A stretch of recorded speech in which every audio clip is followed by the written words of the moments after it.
Hey guys, what is going on? How's everyone doing out there? Welcome to the live reaction of WWE Survivor Series. I always do this, I don't know why. Welcome to WWE Survivor Series live reaction. I am Ace One X. Jade will be joining with me shortly, but we are going to get this show on the road. Who's excited for tonight? Who's excited to see the segment of the farewell to one of the greatest legends of all time and a future Hall of Famer in his own right? Who else than The Undertaker? Um, I got to see a little bit of the kickoff show that just concluded some minutes ago. We saw the Battle Royal took place, and the last two guys from respective brands, Dominic Mysterio from SmackDown was last. So was Miz, but something out of the blue just had to happen, and Miz, of course, in his instinctive, he decided to steal that one for all purposes and to keep his hype building up for when he cashes in his Money in the Bank contract to get the title of his choosing. We don't know if it's going to be the WWE Championship or the Undisputed Championship. Nonetheless, The Miz, we're going to see if you really can cash that one in there, buddy. And I got to catch up with Miz and Miz. When it comes to The Miz, I like his reality show. But when it comes to his character in WWE, I'm iffy about it. But go figure, right? So let's jump into action. Let's kill this awesome Metallica track. Speaking of which, that track that we heard in the match with Undertaker and AJ Styles that took place this year with the cinematic Survivor Series trailer that took place earlier. I'm pretty sure we're going to get to see that again tonight. Let me get comfy here. The track that we heard of Metallica, Now That We're Dead, we're going to get to hear it again tonight. So in case if you guys missed the kickoff, we are going to see that video a little bit later. I'm pretty sure we are before the segment of the farewell to the dead man. And of course, hearing that song during the cinematic match at WrestleMania this year with AJ Styles and Undertaker, one of my favorite matches of this year in 2020 as far as cinematic matches are concerned. I've been thinking about doing a top 10, maybe hopefully by the end of December to close off 2020. I think that would be the best thing to do if WWE hasn't thought of such a thing, because God knows how many cinematic matches we already had that we loved, we enjoyed, we liked, we appreciated. But that one, by far, it's definitely got to be in the number one rank. No doubt about that. So, let me jump into Survivor Series. And of course, if you guys followed me with the previous live reaction video that I've done, I'm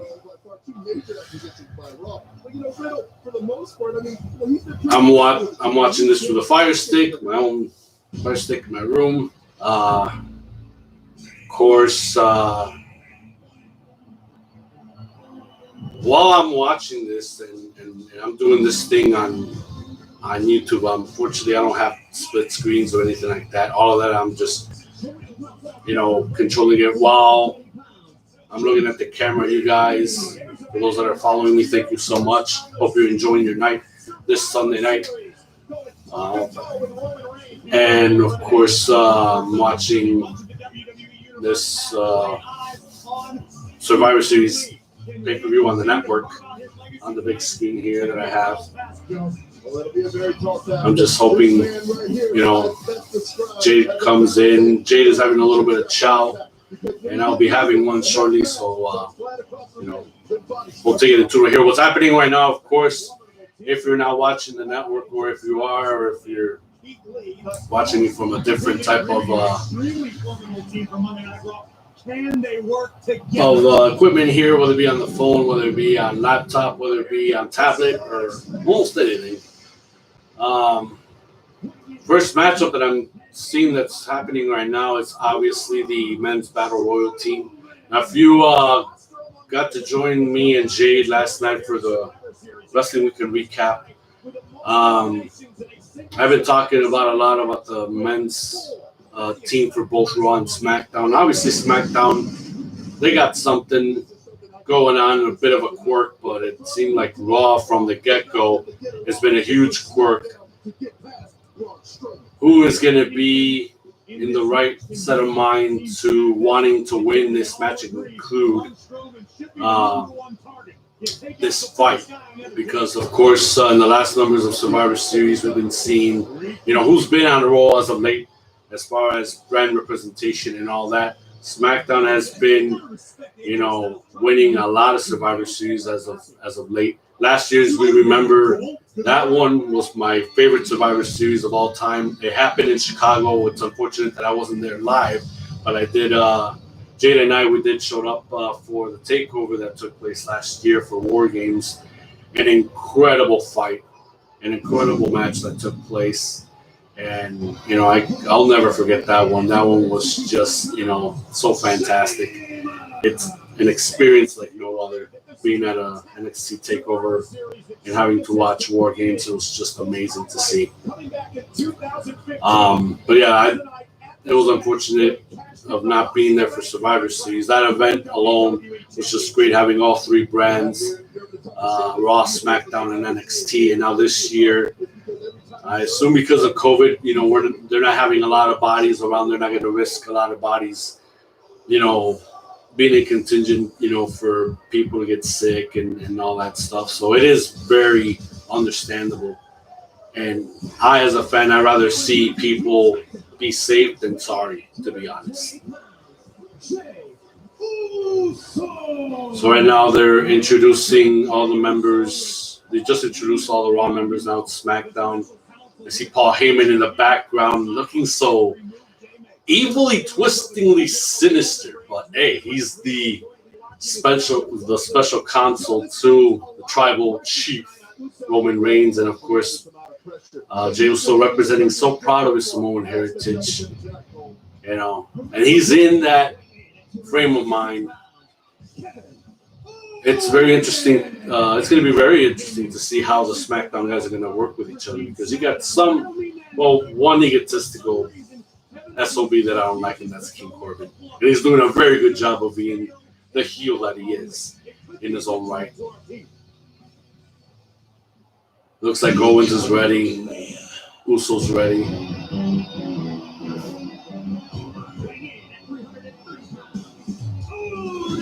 Now, I was shocked to find out that Otis automatically became a part of the SmackDown Survivor Series men's team without even having to be in a match, or I think he was in a match, but he never got elected. He never, won his match to get elected for this.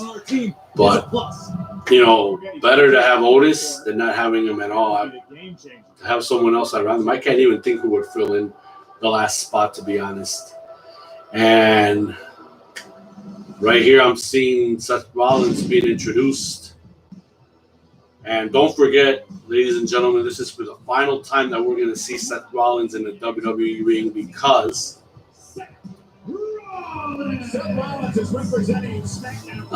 Becky Lynch is expecting, her child, which is, Seth Rollins' child. They're expecting their child to come into the world very, very soon. Can't wait to hear how it all turns out. And I still believe that it's going to be a baby girl. I don't know why, but like I mentioned last night, it was just that feeling, that notion that I got when Becky Lynch broke out the news on, the month of March on the Raw episode, where she relinquished her Raw Women's title and declared herself, to go home and to be a mom. And I'm like, the man is the mom. It's like, whoa, really? This is so out of the blue. It's amazing. It's emotional. I'm a Becky Lynch fan ever since I watched her in NXT before, just a little bit before she became a part of the main roster for Monday Night Raw. I really wanted to see her succeed so bad, and she's become a major star in WWE. It was awesome to see. Hopefully, we get to see her come back and wrestle after she has, brought her child into the world. I would really love to see that. And now all 5 members of Raw, all 5 members of SmackDown inside of the ring. I think they would have had a major ace in the hole. What's up? Excuse me, guys. Who's up for it? You guys? Or, how many? Can I have the special? Are you going to take advantage of the coupon? Do I have to chip in? Oh, the mom just asked. Okay. That'll be cool. Are you going to get it like both toppings in one, or are you going to do it separate and separate? Well, I got to see how much it is for at least 2 or 3. Okay. Alright. Was it? Sorry for that, guys. That was my sister trying to hook me up with some Pizza Hut. So at least I got something to gab and to grovel and garb about. That grub will be coming soon, and it could have been better, having a little Pizza Hut while watching Survivor Series, but in reality, I haven't. Just to save you some breath. AJ Styles starting up this match. Jey Uso. Jey Uso locking up now with AJ Styles. Jey Uso for a very long time. What do you make of what you've seen on Friday Night SmackDown and this change? I did also mention last night that and the best version of Jey I've seen in my entire life. The only thing I look forward to tonight is just pretty much the farewell to Undertaker, and most definitely the hype that's built around champion versus champion. Even though Paul Heyman came out earlier during the kickoff show, it says that he has got some gripe with WWE about champion versus champion when it should be champion versus secondary champion and things of that sort. Are you officially joining me? I am. You had your guard. You had your grub. Yes, All right. I just said they apologize, people. I had some unexpected things to take care of. Oh no, I already told them. You had to get your grub. Man. Yes. You have to be, getting a little in your system. That way you don't pass out. Or not pass out, but just to have something in your system. Look at Heyman. Once again, he's got his face turned worried now for a bit. No, but how he looked right here to how he looked maybe 10, 15 minutes ago.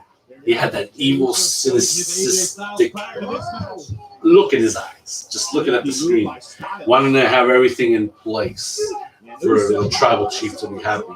But like what I was saying right now, and hopefully you can rely on this with me. What I look forward to tonight is obviously seeing the farewell to the Undertaker. The most that they've been building the hype around for tonight's Survivor Series is just mostly champion versus champion between Roman Reigns and Drew McIntyre. I really don't feel a lot of a lot of hype around all these other matches that are going to take place because they hardly ever bring anything exciting to the table. I mean, it's cool to see the superstars and all that. Oh my god. But nonetheless, it's like, there's no. I mean, we've been seeing the Raw guys, getting at each other like freaking high schoolers and stuff, and just, you're not the leader. You're not the leader. It's like, yeah, like hell you are. And SmackDown, you don't see a lot of that, but still, because you've got one ego on one side of the team, while the others they got like 4 or 5 egos that they want to build up a team, but still. Question is who's going to have the upper hand. But still, back to tonight. I don't know if you're looking forward to anything except for what I just mentioned. Well, pretty much this is what I got looking forward to tonight. It's pretty much when it comes to all these matches, and I'm like you, I'm sort of into the who will be is the best champion. But pretty much as we're seeing right now, we're starting out the Survivor Series with the traditional men's match. Who will be the Lone Survivor and to which brand will represent? And pretty much we would expect to see the same thing with the women. Not so much we expect to see the same thing as to which champion representing each brand will be the best of the best. I mean, when it comes to the women, will it be Asuka? Will it be the Boss Sasha Banks? When it comes to the tag teams, will it be the New Day? Will it be the Street Profits? When it comes to the Workhorse champions, will it be the Boss Barry Lashley? Will it be Sami Zayn? But one thing for sure, and we got and no one thing for sure, Survivor Series is about surprises. And on the topic, I want to say when it comes to surprises for me, there were two survivors in the entire Survivor Series history. Number one, and many regard it as the most legendary, well, not the most legendary, but the most memorable in Survivor Series history, and that is the infamous Montreal Screwjob when Bret the Hitman Hart was set to defend his WWE Championship against the Heartbreak Kid Shawn Michaels, but all of a sudden, due to I guess personal and professional differences, he ended up getting screwed out of the WWE Championship. Number two, because that transferred to what become to the rivalry between the WWE and the now defunct WCW, which led to later on the WWE debut of who was then the franchise, the flag bearer, if you will, of WCW, the Icon Sting. But will there be more surprises and coming up to possibly tonight, especially tonight? And what I expect to see, and speaking of surprises, is fine. Will Retribution make their presence known tonight? Well, that it could be one of many speculations. I mean, there's hasn't been anything coming in from the dirt sheets of Retribution making an appearance for tonight. It is expected. Anything is possible. You know, the idea of Sting showing up, or maybe the farewell of the Undertaker. That was just a thought that I had in my head about a couple of hours ago. Because yeah, like you mentioned, Sting debuted finally for WWE back in 2015. Yes. And he made a heck of an impact. It's been long overdue, but it was done. Unfortunately for Sting, he only had maybe no less than a year, but he got to do. He got to show up. He got to debut at Survivor Series. He had a WrestleMania moment. Had matches with Seth Rollins, but unfortunately those, under Seth Rollins' eyes, those were just the sloppiest. And still to this day, you can hear the rap from the fans about, all that they did Sting wrong and, a lot of other negativities. We really don't know all the facts. A lot of people can just jump to the wrong conclusion without knowing all the facts. But nonetheless, Sting made history. He debuted at Survivor Series. Could it be a huge question mark that he might show up tonight? We don't know. Because all we know for sure, Legends Hall of Famers are going to be there. We don't know exactly who. A couple of the Bone Street crew members might be there, maybe all of them. I don't know. But I know the late great Yokozuna will be watching from the skies. He's got the best seat in the house, along with others that Undertaker got to work with. So it's just a matter of, what can we expect from that angle? As we're talking about that, we're still seeing that the traditional 5-on-5 Survivor Series match from the guys is still happening here. Matt Riddle just tagged in Keith Lee. And I remember Keith Lee just a year ago at Survivor Series when him and Roman Reigns met for the first time as they represented different brands. It's kind of funny how this went. Now Keith Lee's part of Monday Night Raw. Last year was a part of NXT. Roman Reigns was still with SmackDown at that point.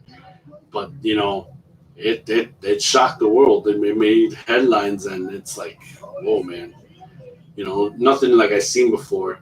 But last year, NXT dominated Survivor Series. They really made their intentions known to the other two brands that NXT is also a legit brand. So, I mean, it was one of my favorite Survivor Series pay-per-views as a whole. As far as matches are concerned, I mean, yeah, I still remember how Undertaker debuted. Maybe we might not have seen that pay-per-view of when Undertaker debuted in 1990 because we were still kids then. But having to see the recaps on WWF Superstars, it's like, who the heck is this guy? He's freaking scary as hell, you know? And like I mentioned last night, having to see the recap of how Hulk Hogan's run was dead in the water and Undertaker took over from there, it's like, damn, he just crushed Hulk Hogan. It's like, what the hell am I watching here, man? It's like, now WWF has gone dark. It's like, really? This is nuts. So those are some of my memories of that. There have been other Survivor Series matches that I'm trying to remember. Sting's debut was what we've all have been anticipating for, and it's something that we never thought we would ever see, but it was about time that happened. I remember one Survivor Series match where it was Raw versus SmackDown. Do you remember the storyline of John Cena and Carlito? Yes. Back then, we're supposedly and involving Jesus. We're supposedly at a dance club. Jesus attacked John Cena and got him in the kidneys again after getting him the first time around on SmackDown television. I know it's all storyline, but I remember it vividly. So John Cena came back and he went after Carlito. And boy, did he went after him and Jesus. He went after them like nothing. And he came in pissed off, dominated with a couple of FUs, if I can recall. And John Cena was ready to resume business. Those are the takeaways that I can recall from Survivor Series. I don't know if there were any actual Survivor Series matches, as we're still watching, that were some of your favorites or that you can recall instantly as we're talking about flashbacks of Survivor Series. The one Survivor Series I recall, which ironically was not brand like, but it was more like a team. I remember the 2006 Survivor Series because this had the best of the best players as baby faces and heels, because pretty much the heel side comprised of Team Radar, which was of course the Radar Superstar Edge and the Apex Predator Randy Orton, and comprising that team were former WWE superstar Mike Knox and several other players. Of course, I pretty much I can barely recall all of the other. That was it Team DX against Team RKO? Yes.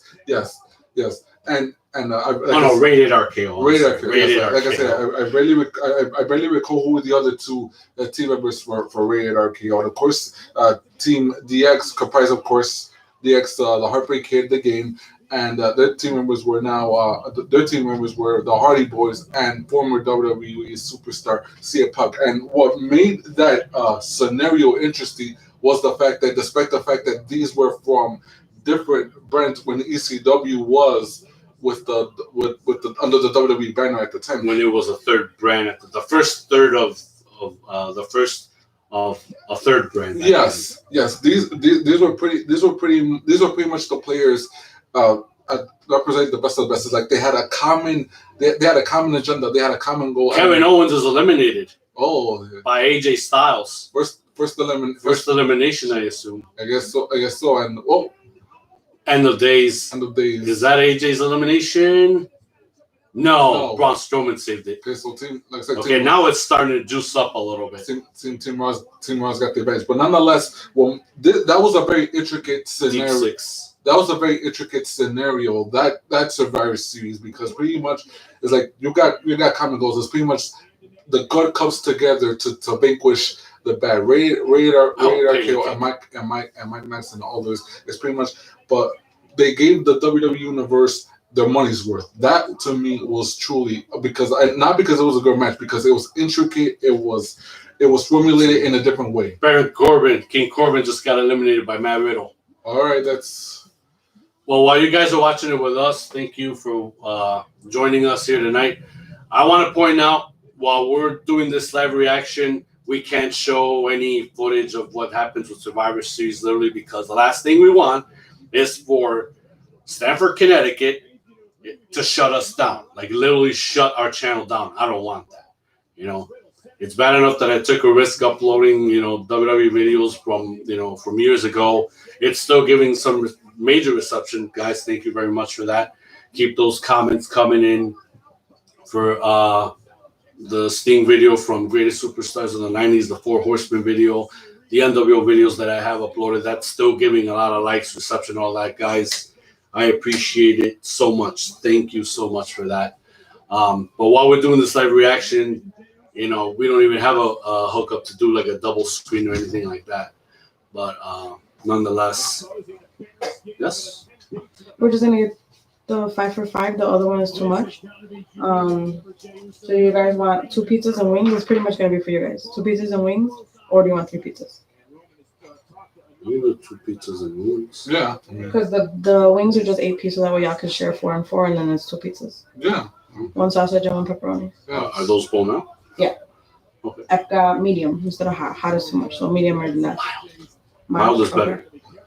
And then that way, if you could go half a mom, the total's $30. Okay. So you could give her 15. That's right. All right. Wait.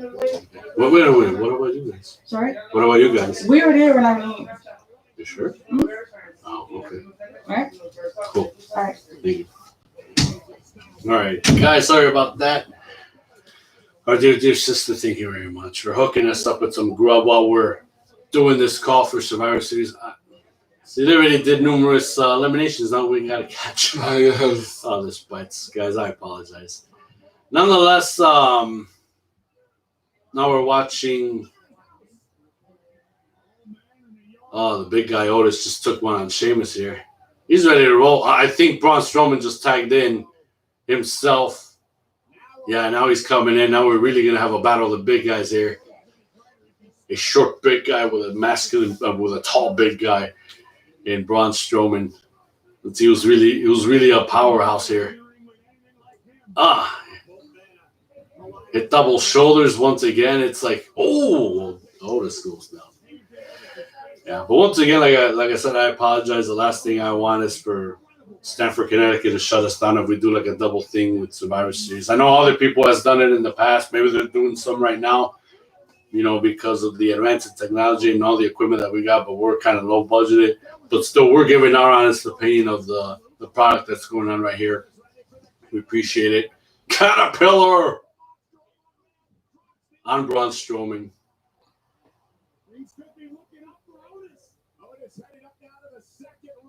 And he's coming up. Oh, Matt Riddle was about to bring him down from the outside, but he just got decked. This is going to be a huge, damn, what a huge power slam. 1, 2. Oh, this is And out. Team Raw wins. No. My mistake. Yeah, how the heck is Team Raw going to win? Not everybody's out. Yeah. I think Jey Uso was leaving himself for last. And right now, his cousin, Because I don't think he was ever eliminated. his cousin, the Universal Champion, is Oh, watching. knee shot from Matt Riddle. Oh, super kick. Could he be the lightning rod that can save Team SmackDown if everyone else is eliminated? Whoa! Oh, he just over the top rope and lands on Team Raw. Paul Heyman in the backstage still watching. He's kind of with that nymphted look, like he better pull this off. But look at Uso, man. He is delivering super kicks left and right. And he's got all of Team Raw down on the outside. Who's left in the ring? Braun Strowman is inside. Look at the replay right here. How he just does that body landing on the outside over the top rope on what's left of Team Raw on the outside. And don't forget, we saw Rikishi earlier on the kickoff coaching his son, and hoping he's got him that he's pretty much ready for his match. Part of the Team Survivor Series thing. Super kick on the phenomenal one, AJ Styles. Oh, he just missed the frog splash. That was kind of sloppy. Super kick to the big man, Braun Strowman. Forearm from the phenomenal one AJ Styles. And oh my God. Tripped him on the top rope. He was gonna go for the phenomenal forearm. And now we're watching here. Wait a minute. Keith Lee was in position. And it's legal. Caught him from the attempt of a frog splash into a sitting powerbomb. Could this be it? Oh, No, that is it. No, it's official. Team Raw does officially win. I think this is the first time Team Raw has won in over years. Yes. Because, like I mentioned, Team SmackDown has got that track record of winning Survivor Series matches in these traditional 5-on-5 matches. Who would have thought that? Really? We're gonna start with ego trips after the win? Oh no, but wait a minute. Now they can, because all bets are off. They're no longer a team. They succeeded. Now they want to attack each other. They can. Who cares now? But AJ, he's got protection. He's got the big man. We're seeing the replay here. And yeah, the trip from Jey Uso onto AJ Styles from the top rope, from preventing that phenomenal forearm. And right here, how Keith Lee just had himself stationed exactly at the right point for him to catch Jey Uso and do that sit-down powerbomb to give Team Raw its win. Well, here we go. We're resuming with the show-off again. Really? But who? Well, are we gonna see another bro kick? Oh no! Wow! After all of that, we're seeing Team Raw on the same page. Like what? Yeah. You pay and I shall give you cash. Oh, okay. And you guys get a free order of breadsticks because Sergio put in his points. Oh, nice. Tell him thank you. Mm-hmm. Tell him thank you so much. So when you're done with all the information, just put it through. Make sure it's yours though, because my card is already saved on there. So you're a new user, a new card. That's why I put you in. Okay. All right. But before we get to the next match, I want to make this quick. Who would have thought that these 5 men who from the get-go could not get along? But that just goes to show that when you got a certain special something, it all comes together and they come up with the win. I mean, the phenomenal AJ Styles, the Monster Mermaid, Braun Strowman, the Limitless Keith Lee, Riddle, Sheamus. These are guys who have a certain special something that neither one of them have, but they put it together and they came up with the win here tonight. Yeah, I mean, here I thought Team SmackDown was going to do it again. And it turns out that wasn't the case. And miraculously, Team Raw actually kept it together. So hats off to those guys, to the fearless leader, phenomenal one AJ Styles, Braun Strowman, Sheamus, Matt Riddle, and most importantly, Keith Lee. Keith Lee is the man that got the pin and the win for the team. So hats off to Team Raw. Finally, they got a win. They got a major scorecard win for this year's Survivor Series. So that's 1 for Raw. We got to keep track of this tonight. That's 1 for Raw, 0 for Smack. No, that's 2 for Raw. We got to count the Battle Royal. Yeah. The Battle Royal that The Miz won. So that's 2 for Raw. You didn't catch the kickoff earlier tonight. They had a Battle Royal between, Superstars of SmackDown versus Superstars of Raw. The last 2 men from either side, it was Miz and Dominic, I think, if I remember correctly, and I'm sure they're going to have a replay later on. Dominic, I believe he thought he won, and it wasn't the case because I think Miz was on the outside waiting, and then Miz he eliminated Dominic over the top rope. Miz won the match. So that's 2 for Raw. And yeah, that's what I was going to point out. We're watching the New Day coming in. The New Day promoting that their cameo appearances are a part of Gears 5 with the Xbox Game Pass. Now, I'm a Sony PlayStation fan. I hardly ever care for Xbox. I mean, not to say that Xbox no good. From the very first inception all the way now to the debuting of Xbox One, what was it, the X Series? Sorry, guys. But yeah, I mean, good graphics and all that. They got some good games for starters. But me and PS5, it's cool. I don't have it. I'm not planning on buying it because I know that within the first week there may be some technical difficulties, bugs, and all that to be worked out. And there's going to be a lot of customers crying and complaining about their console having issues and all that. So now they're promoting the New Day on Gears 5. They got a trailer for it. This is insanity, man. Look at this. And they look pretty cool. I mean, the New Day in this trailer looks pretty cool. And now that's awesome co-promotion right there. That is awesome co-promotion. But like I mentioned last night,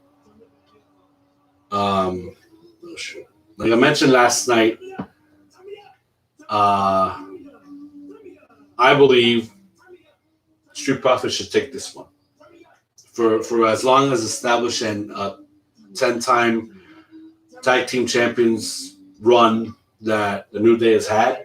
This is now time for the Street Profits to start gaining momentum, to start gaining their respect, start gaining their continuity ship for them to rise. If you understand what I mean. Yes, and and from what we saw, because of the promotion for Gears 5, from what we saw, let's just say that Biggie reunited with his New Day brethren. Let's just call that a one-time thing. But nonetheless, to the business at hand, yes, we are seeing two of the greatest tag teams. Go ahead. Yeah, that's time. That's time for me to take over. Ladies and gentlemen, we are talking about two of the greatest tag teams that right now the WWE has to offer. We got the New Day, we got the Street Profits, and yes, like Ismail mentioned, the New Day has been truly one of the most prolific, popular tag teams that the WWE has to offer. But the Street Profits have been on the rise ever since joining up to the main roster from NXT. No doubt that these two men have become so successful because they only want one thing and one thing only, and that is the smoke. Will they get that smoke tonight against the New Day? Because it's pretty much the bragging rights. Which tag team will get the better hand here? Will it be the New Day?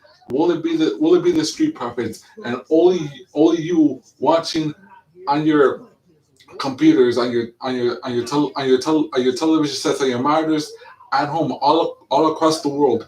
Only you can decide as to say who are you in being in favor of in winning tonight's tag match. Will it be the New Day?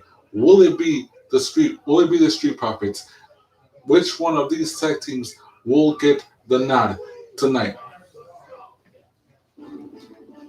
So nonetheless, now that the Street Profits got their piece, and we're about to get ready for this best of the best tag champion match, and for me personally, I can't wait to see the Street Profits prove themselves to the New Day. I mean, these guys are now a walk in the park. These men literally earned their stripes to become WWE superstars. They earned their stripes to become WWE SmackDown Tag Team Champions.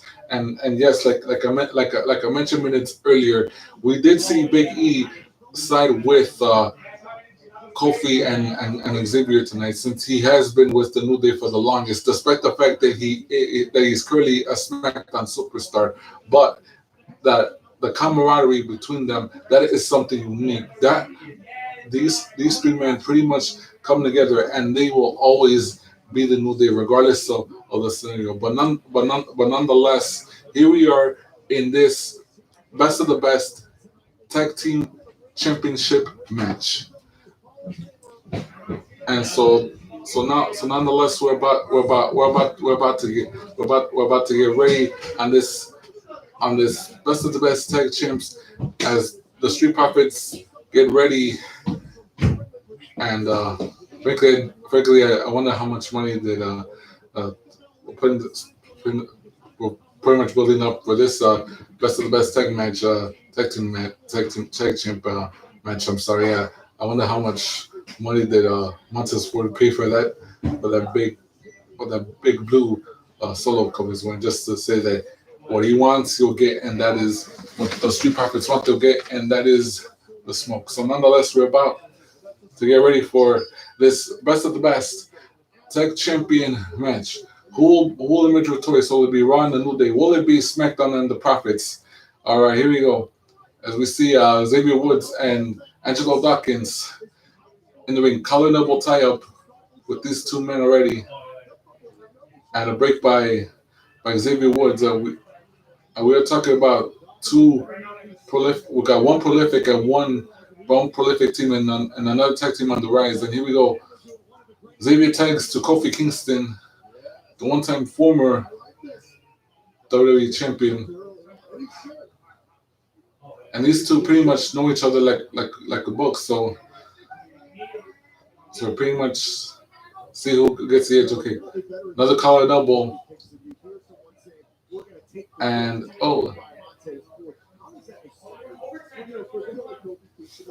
and it looks like Kofi says you don't got the best of me. So therefore, I see we have a tag here. Out goes Angelo, and in comes Montez.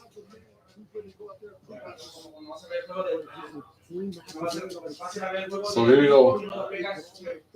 For behind Kofi and Montez, and a headlock, as we see here. I haven't actually. Yeah, I'm waiting for the Packers to lose. I can show about the Bears. It's a rivalry so far. And Kofi mounting a comeback, and here we go. Throws Montez right onto the ropes. Montez with a forearm shot, and that's a jig. And there you go. I strip it as a ropes, and here we go. Both men. And Montez with then it flips, and Kofi with the second win right here. And there it goes. And of course we got and tonight we got the best of the best workhorse champion match between the Intercontinental and the US Heavyweight Champion. And here tonight the traditional female Survivor Series match, the best of the women's champion match. We got of course tonight we got the best of the best in the heavyweight champion match, and of course we will pay homage to truly one of the most prolific, who earned the right to become the constant in the WWE for many years, and that is the Dead Man, the Phenom, the American Badass, the Undertaker.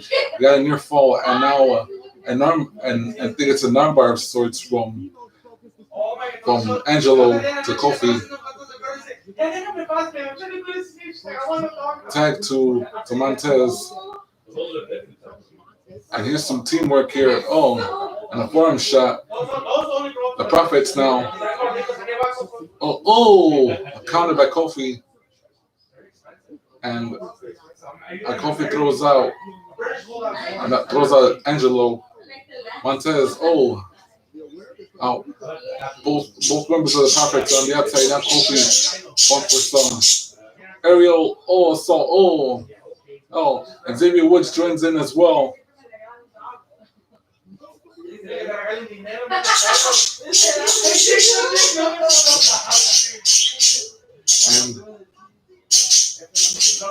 that just goes to show how positive, optimistic, and upbeat are the New Day. Montez thrown in the ring. And Kofi goes with right to a shot right in the kidney area. The jabs, if you will. Run the New Day corner. Tag to Xavier. Xavier has got Montez. Now the jab is right into the guts. Into the labanza, if you will. And now tag to Xavier. Now Xavier going to work on Montez. And now we got a double team move. New Day on Montez. Tag. Kofi back in.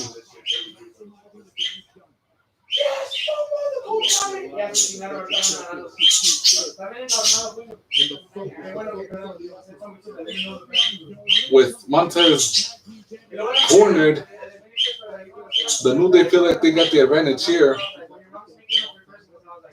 And now throwing a kick into the labanza by Xavier.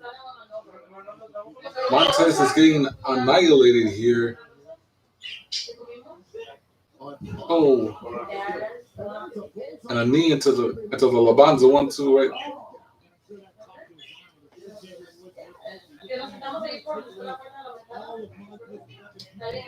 And a forearm shot.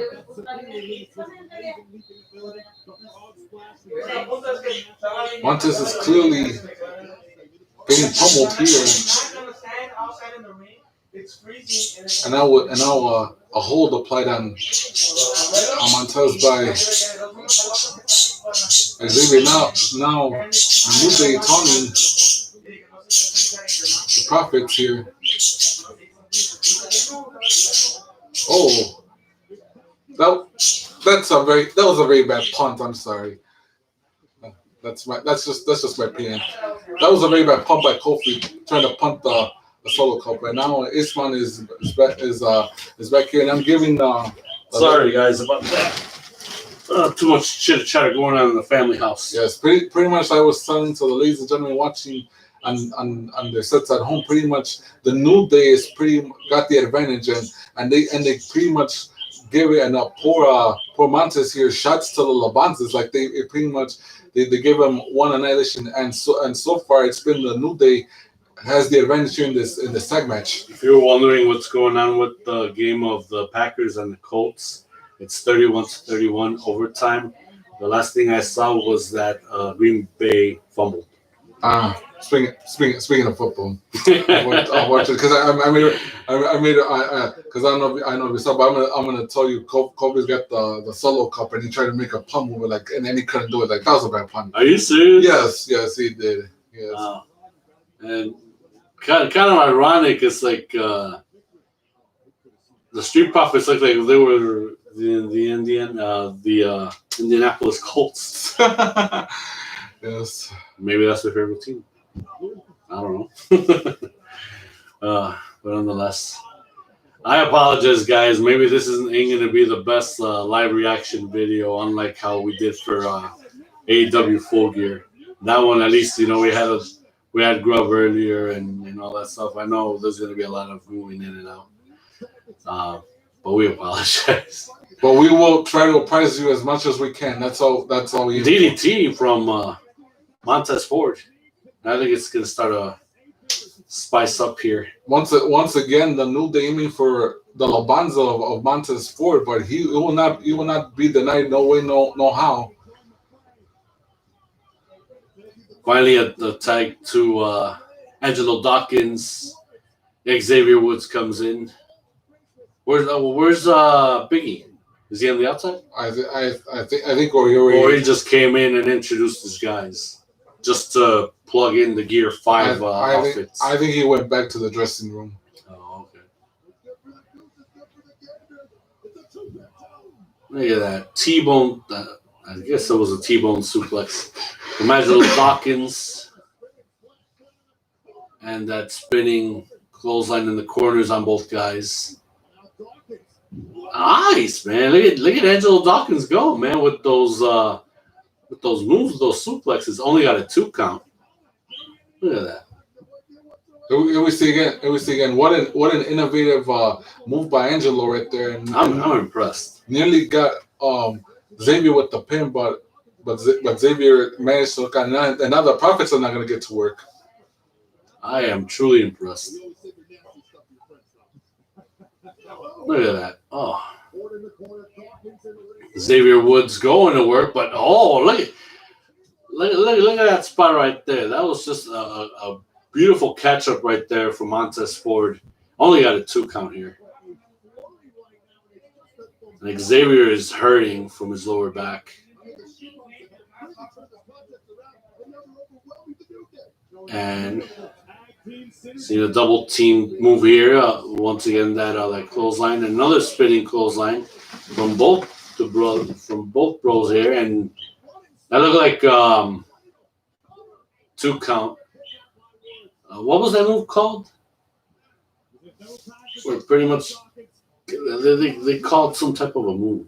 It's like I haven't seen that move in a long time. I can't even remember the name of it. Neither could I, honestly.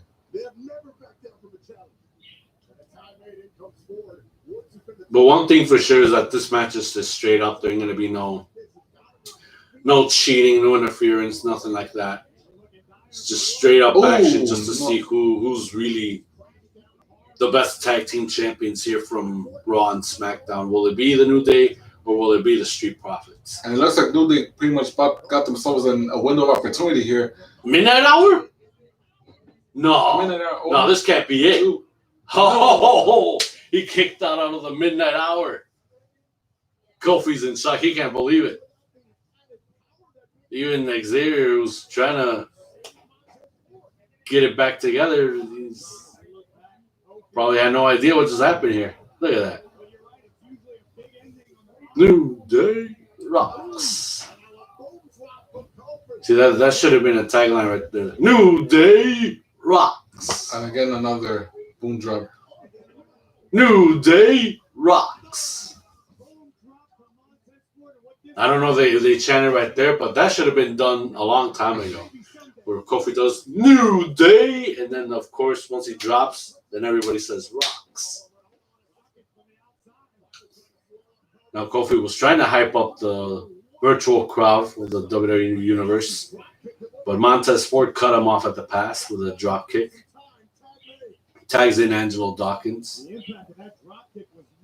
And tags in Montez Ford once again. Spine buster. A excellent frog splash. It looked like a 5-star frog splash to me. See, and he's moving like RVD, like how he used to do it. Cover and two cover. I was expecting that because Montez Ford was dragging to get to cover Kofi Kingston. Look at that. That was a beautiful 5-star frog splash. And he's still hurting.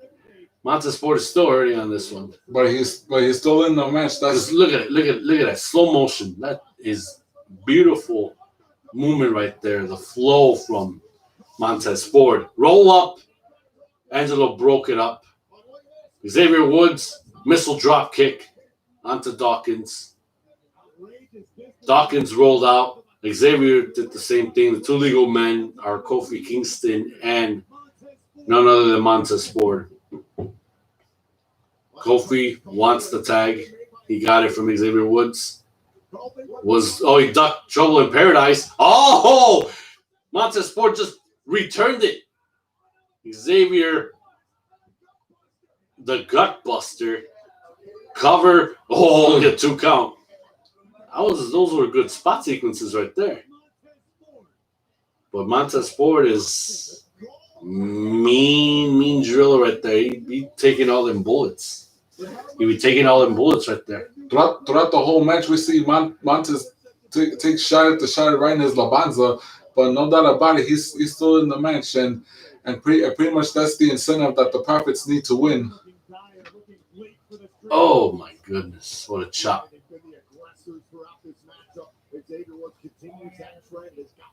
And he has Montez Ford up on the 3rd turnbuckle there. Xavier catching up. We're going to see a high vertical maybe. If he can get up to the 3rd rope. But Montez is blocking it, screaming, hunting him on his lower back. Xavier got off. Dawkins with a quick tag right there. And Xavier popped back without even realizing that Angelo tagged.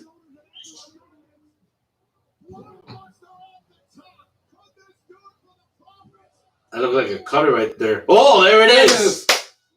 Just like I called it. The Street Profits got it. I called it. This one had to belong to the Street Profits. This one had to be theirs. No doubt about it. This one had to be theirs. Because, like I mentioned, no matter how decorated, how great the New Day is, they will always go down in history as one of the best trios that we've ever witnessed. One of the best tag teams that we've ever seen in the WWE. But the time is now for the Street Profits to start rising. They're up in their game. They need to get over. this is what it's all about. And tonight was the perfect night for that to happen.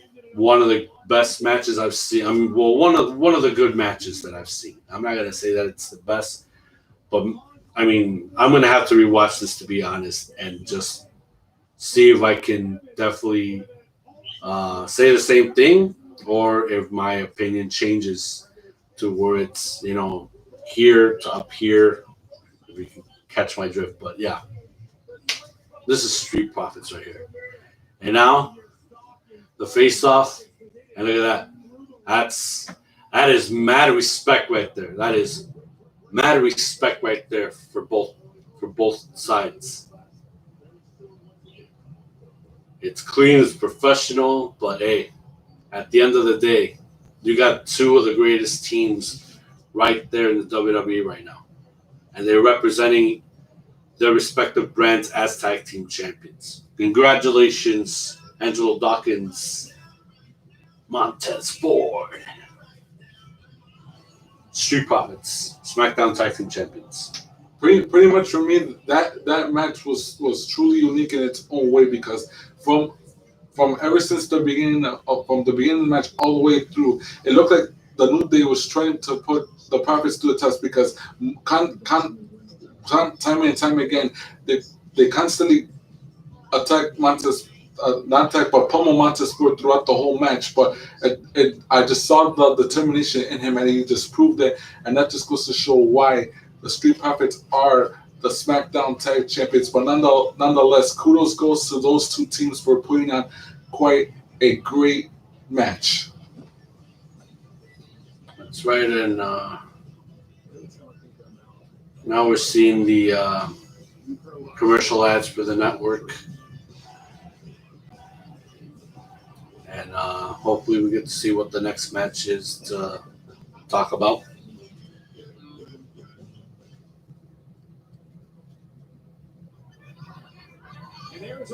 Okay, Team SmackDown. Looks like we got issues with the girls. It has to be a team effort, not just every girl for herself. And the moment of truth, are we going to see? And look at Lana. Lana's the one out in the cold while Shayna and Nia talking with Lacey Evans and Peyton Royce. But I still believe that it has to go one of two ways with the women. Either Team SmackDown takes it all with the idea of they have to eliminate Nia Jax first, or they're going to gut it out, and Lana's going to be the one to think smart, where she can save herself from being eliminated to having to be rolled out of the ring and be on the outside or whatnot, and where she becomes the saving grace herself and saves it for the red team, for Team Raw. And right now we got Sami Zayn, the Intercontinental Champion, the champion of the peoples, who represents all the different continents around the world, feeling so proper. And he will face the United States champion and representing the Hurt Business, the almighty Bobby Lashley. Well, this match is different in its own way. I mean, Sami Zayn, it may be the Intercontinental Champion, but he's proving more and more that he's a pain in the ass. Bobby Lashley, on the other hand, the CEO of the Hurt Business, if you will, the United States Champion, he's a menace and all that. He could be a bully, but there's an issue. He's earned that right. So quite frankly, if I would respect, and I'm not saying not like it, but respect any one of these two champions to say who could bring their A game in this match, my pick would be the United States Champion, charter member, CEO, if you will, of the Hurt Business, Bobby Lashley.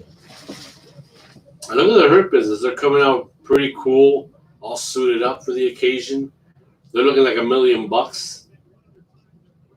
They are rooting the CEO of the Hurt Business, the almighty one, to be successful in this match. And like I mentioned, Sami Zayn, as good as he is no match for Bobby Lashley. I can see Bobby Lashley just pummeling the hell out of this guy. And he's going to be the one winning. Unless if for some miraculous reason Sami Zayn pulls it off and gets a win over Bobby Lashley, like I said last night, I'll be damned. Quite frankly, I'll be damned. ¿Cuánto es el de la comida? 34.50, I believe. ¿Cuándo que 29? Yeah, without the tax. ¿Buscaron chinches? Yeah, there's nothing. Entonces, ¿de dónde agarré yo esas 2 chinches que me tragaron el otro día? 2, nada menos que 2 y grandes. I don't know.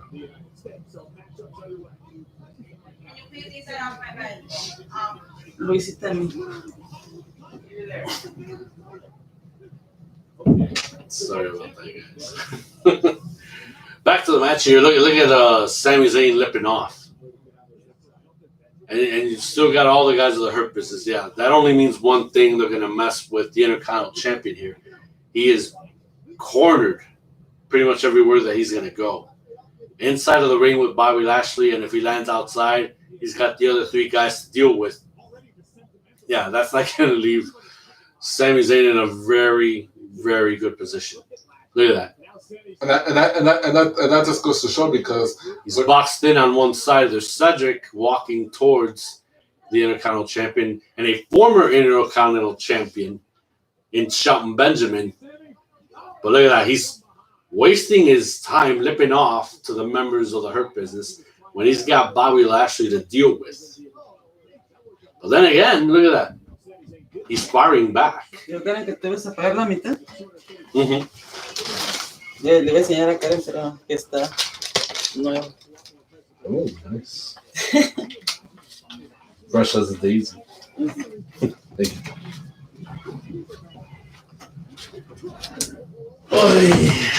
My goodness. Once again, I apologize. Well, like I was about to point out, that's what separates Sami Zayn from Bobby Lashley, because at least Bobby Lashley has backup in the Hurt Business. Sami Zayn, however, has no backup. He only has the Intercontinental title. But unfortunately, as much as he constantly preaches his agenda and whatnot, unfortunately, no one follows him. But when it comes to Bobby Lashley, he has backup with the Hurt Business, because at least these 4 men are on the same page. Sami Zayn is just a mere loner. It looks like now, oh my God, he's just like mopping the floor with this guy. But Sami Zayn trying to be on the safe side. Goes out of here. Up. Okay. It just sucks to be Sami Zayn right now, unfortunately. My God. And goes after Bobby Lashley. See, well, that's the thing is, like, you know, unfortunately for Sami, he's just boxed in with these guys, and that brings no advantage to him. And he's gonna be the one who's trying to bring his own momentum for as hard as he can, but it's only gonna last for a little bit. Look at that! After that club in the back, got him for a 2 count, but Bobby Lashley kicked out here. But he's got to keep on find a way to bring down Bobby Lashley. Look at that. Look at that overhead suplex standing, man. That was just wicked right there. This match could be over in a jiffy. Might as well put it over, because there's no reason to waste any time here. And look at Bobby Lashley going to work here, man. Oh, that's a hard-ass gut wrench right in the corner. Swinging neck breaker. Just end this match already with a spear. Finish this off. Oh, he's already posing. Wait, what the? Oh, MVP giving him some instructions. And Sami already on a comeback. You almost suffered a war. Oh, the pizza's here. I think you might have to sign something. Oh, okay. Yeah, it's in front. Okay, thanks, bro. Apologies once again. I'll be the one to keep you viewers at home apprised. And we see a vertical suplex applied to Sammy by Bobby. Sammy is clearly reeling here in this match, trying to buy time, but knowing that the numbers are against him, knowing that MVP, Shelton, and Cedric are on the outside, and Sammy with a roll up, no avail, says the referee, and Bobby flattens Sammy right in the mat. Sammy doing his best to avoid the clutches of the Destroyer, but not of the Hurt Business, unfortunately. And that's what Sami Zayn has to keep in mind, that no matter how hard he tries, he just can't escape the Hurt Business. Oh, that is a no-no. That's a no-no. And that the Sami Zayn trying to provoke the Hurt Business, but he is gonna get hurt if he does so. And yes, from what it looked like, he physically provoked Cedric Alexander, but Shelton Benjamin said, do not in any shape or form get involved in this match. They're there to back up their CEO, and it's up to Bobby Lashley to bring the hurt to Sami Zayn.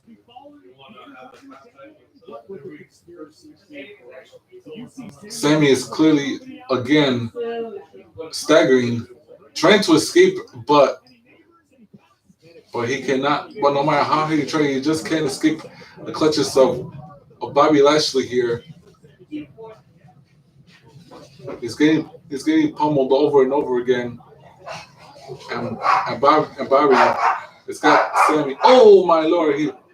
Sammy just drives Bobby right into that LED ring post.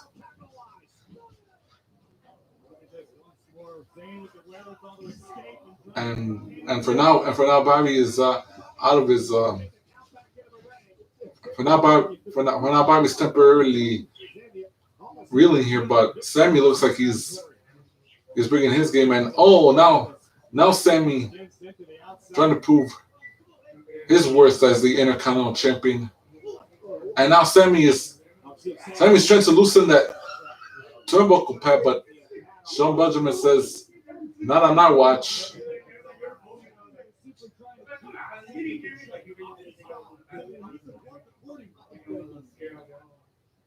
And now Sammy's trying to corner Bobby, but now Bobby, he just drives Sammy down to the mat.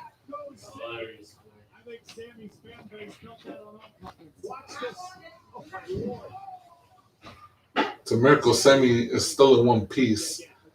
But Sammy clearly is getting pummeled over and over.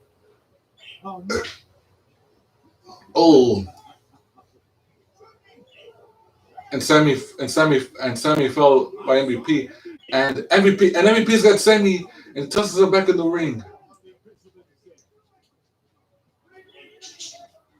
And there it is. The dominant by Sammy. There it is. The Destroyer, the CEO, gets the victory.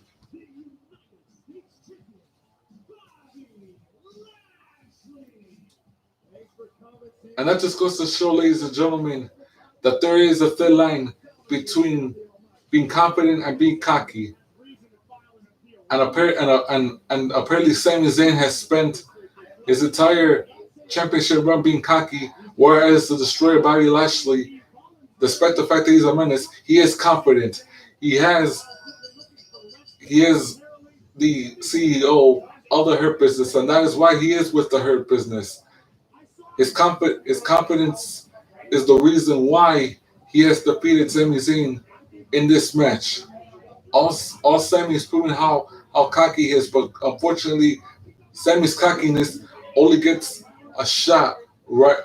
Only shoots him right in the foot.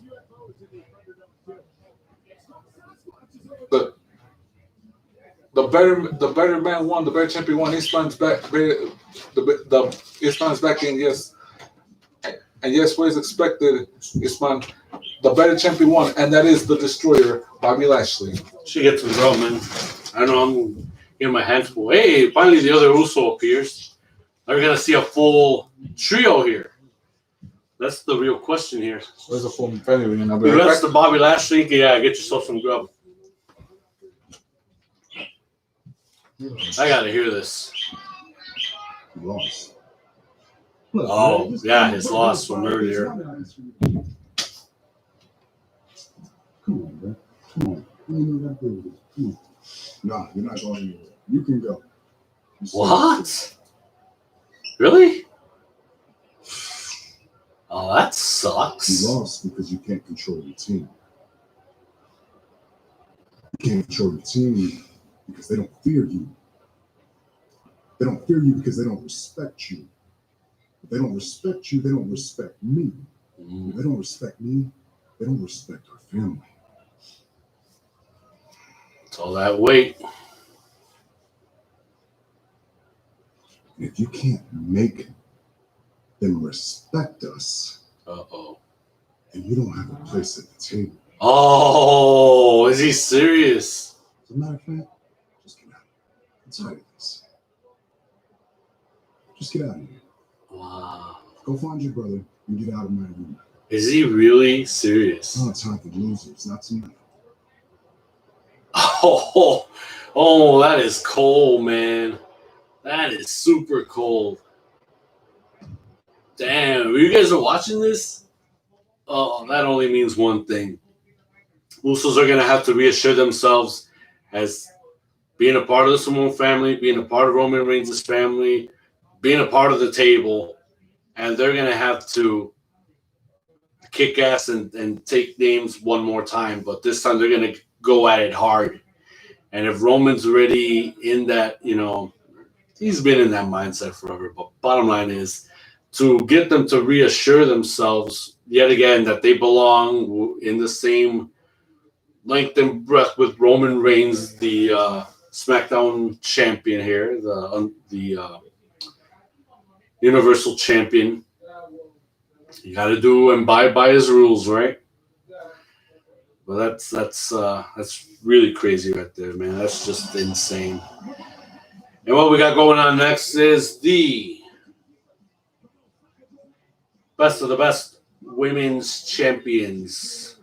Asuka coming out first, representing Monday Night Raw as its women's champion. In a little bit, we'll see the boss, Sasha Banks, coming out in just a few seconds or so. But yeah, man, that's just heavy right there. Like, seriously. That is super, super heavy. I don't know if Usos are going to be the ones to redeem themselves on this pay-per-view, or they're going to have to wait until this Friday on SmackDown to be in Roman Reigns' good graces yet again.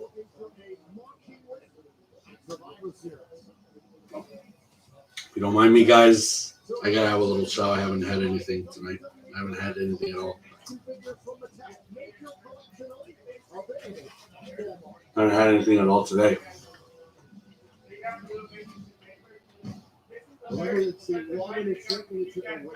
Pizza's from Pizza Hut, in case y'all are wondering.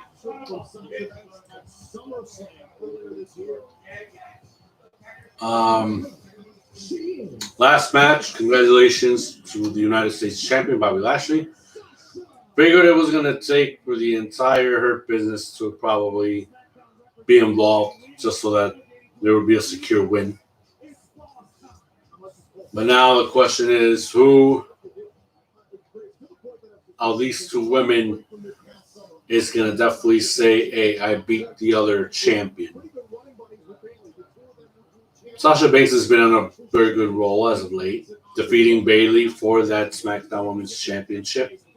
That was one that I've been waiting for already for the longest time. Wanted to see Sasha Banks break away from Bayley. Even though in reality they're still best friends, but in the storyline it's just too much to handle. More from Bayley than from Sasha. Sasha was just the sidekick. But she had to be out on her own again. She had to be, where she needs to be, and that's one of the best solo players and, women performers in the women's division right now for SmackDown. Asuka's been on a tear. as of late. You know, she's been representing well as Raw Women's Champion. Not unlike the first time around where she was going through an unprecedented streak and kicking ass, taking names, and all of that. And Asuka was really a strong character, a strong individual, strong champion, all of that. But this isn't the first walk in the park for both of these women to see that they're facing off for the first time ever. And now that's not even the case. They already know themselves too well. It's just a matter of who's going to have the upper hand or if someone's going to cheat or anything like that. I mean, these women already know pretty much the nitty gritty, you know, already on board once stepping into the ring. Sasha's already in giving a headlock to Asuka. Asuka trying to get out of it. And we got a stalemate for that shoulder post. Asuka's way too confident here. Shoves Sasha Banks and go for a arm toss. Now in a headlock. Sasha Banks is in control right now. Asuka's trying to find a way to get out of that. Now we got an arm hold, a shoulder hold, I believe. Just reverses it. And we might have a kind of like a submission type of thing. Sasha's still in control. Asuka just trying to get out, but no matter how she's trying, it's not looking good. And now, trying to do an arm bar, but Asuka's got it locked where, you know, she's trying to avoid from it being thorough. And my goodness, yeah, Asuka's avoiding at all costs from that to happen. Oh, just rolling in and out all around that ring right now. Oh, trying to do the bank statement, trying. Asuka's avoiding that lock. Pretty much what Sasha's been doing is trying to out-wrestle the Raw Women's Champion here. And look at this, right into a roll a pin. Only got a 2 count. Do another one. Only a 2 count. Sasha's on a roll right now, trying to dominate Asuka here. Now Asuka's on the other receiving end. Trying to set up an Asuka lock here, but no avail. Asuka trying to break out. Now trying to, oh my God, trying to break the fingers of Asuka almost. And Sasha back on a headlock, trying to be on a headlock. Oh, that would have been a leg scissors. Backstabber by Sasha Banks here. 2 count. No soap. That was great interaction so far from Sasha. She almost dominated the Raw Women's Champion Asuka here. Well, no doubt about it. These 2 champions had history with each other before Sasha became the SmackDown Women's Champion. And there's one thing that we cannot we cannot forget about is that when it comes to these two champions, they know each other like a book, and they're bringing it through to see which one of these 2 is the better women's champion.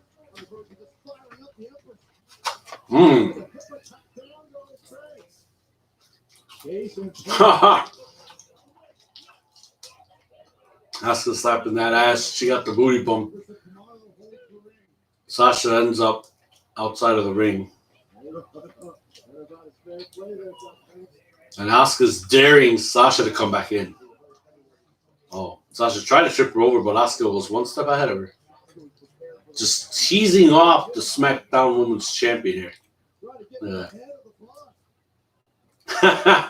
Do a little wave, and Sasha's like, "What the hell are you doing? What the hell is that?" And my goodness, trying to do an ankle lock now.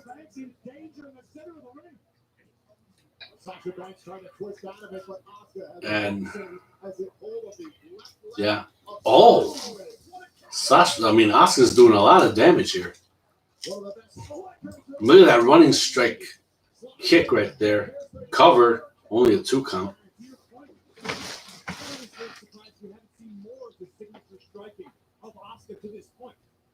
My God.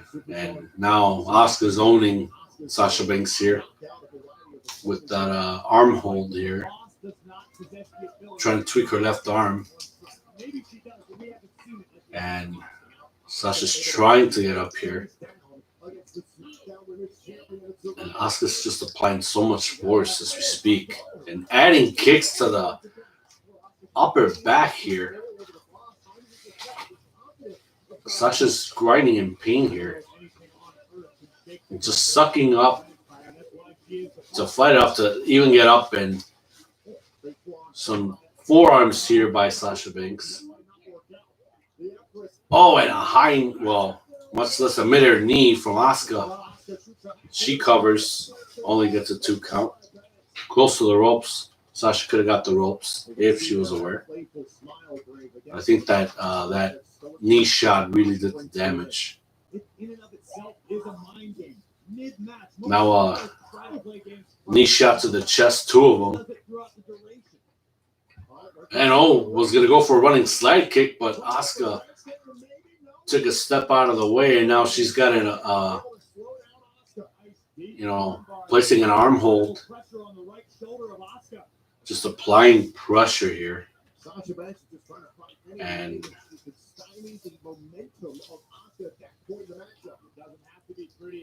Sasha's trying to build momentum here, trying to be in control of this match.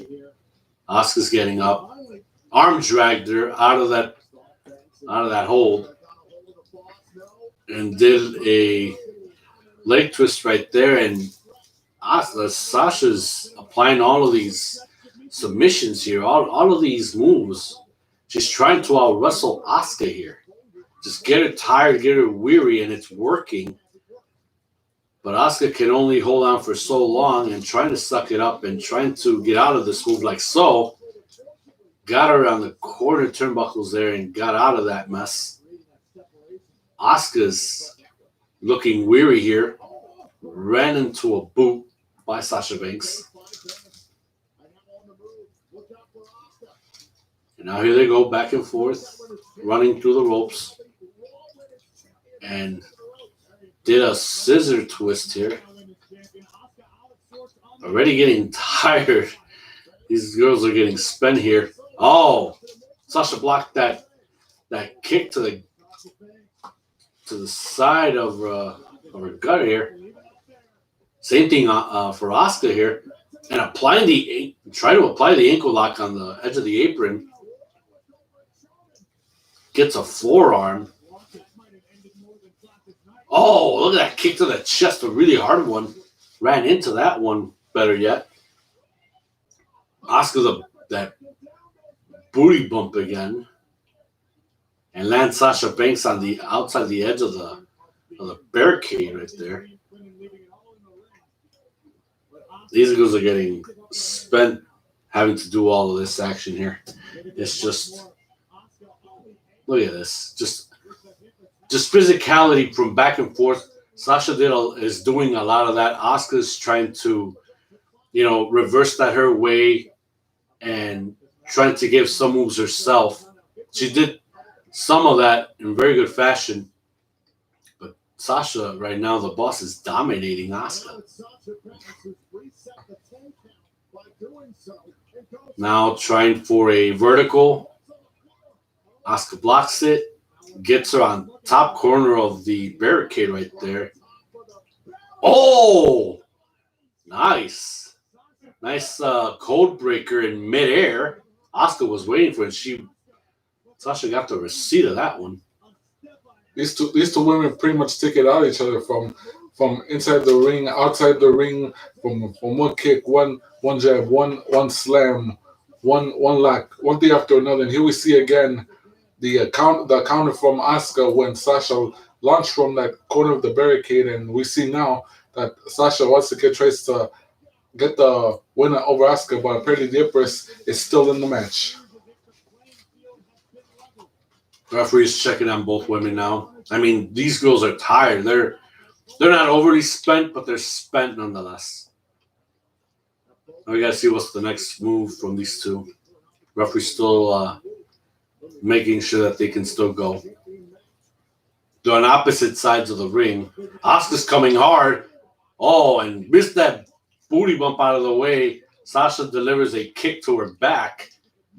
And a backcracker onto Asuka, covers her. 2 count.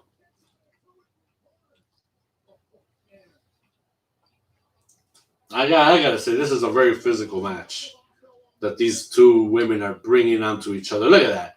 That replay with the backcracker. Sasha, as coming back from that replay, gives the double knees to Asuka in that lower part of the turnbuckle. And got her in the corner right there with those, with that double knee move again. What is Sasha going to do now? Asuka's down. Was she going to deliver I think she tried to do a frog splash. Asuka tried to block it, but Sasha saw that coming. Got her in a crossface. It's not even the bank statement. Asuka, I hope she realizes that she's nearby the ropes. She can try to go for the ropes if she wanted to, but she just got out of the way of that. Asuka reversed it into like a chokehold maybe, and Sasha got out of that. She's on the opposite side, kick to the chest. Asuka with another code breaker while Sasha was in between the ropes. Cover. Ho! 2 count. That one could have almost taken Sasha out of the game. Just look at the replay. Oh, they cut the replay really short. Asuka is disappointed, obviously. This has been very physical so far. Look at this.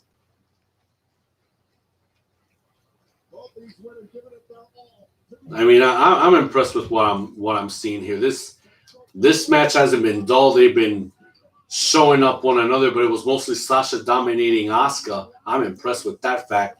Roll up in, reversed, 2 count on the fact. Sasha with a sunset flip. Asuka reverses it, 2 count.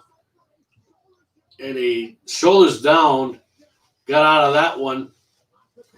Sasha blocking the kick from Asuka, and she returns it fire. Backslide from Asuka, 2 count. Kick to the side of the head onto Sasha here. Wow. Just caught it right there. Oh my God. Sasha did it. Sasha won this match. My goodness. This match rolled in.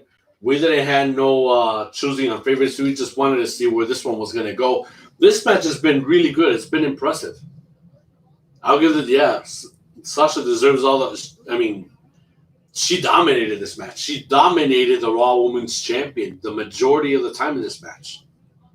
For weeks and weeks, we constantly hear the Empress say that the boss was not ready for her, but apparently from what we saw, the boss was ready for the Empress. But nonetheless, indeed she was. Nonetheless, from what we saw, this was another spectacular match performed by two champions. And yes, the Empress gave it her all, but it was the boss who emerged victorious. But despite all that, hey, we also gotta give props to these women's champions for giving us a great spectacular match. I mean, Sasha from the beginning, she's applied every hold, she's applied every submission, everything that she can think of to bring Asuka down. And she got dominated. Asuka got dominated tonight. Asuka can't believe it. She's in shock and in an emotional status right now. Sasha proved her point tonight. But I don't know what is going to make of Asuka's the Raw Women's Champion going forward. Like I said, Jade, I'm impressed with what we saw. We had nothing as far as giving our prediction for this match. I really wanted to see where this was going to go, how this was going to roll, and so far that match really did it. Right now they're showing the recap of what happened with the kickoff show with the Team Brand Battle Royal, and we're seeing how so that's the deal. Dominic thought that was an elimination from Miz, but that wasn't over the top. That wasn't an over the top rope deal. So Dominic thought he won the Battle Royal, but no, that wasn't the case. And Miz got one over on him. So Miz was never eliminated from the match and got one over on Dominic Mysterio. So Mr. Money in the Bank dominated earlier on. So now that we're trying to rack up the points, who's leading right now? Because that, like I said, that was 2 for Raw.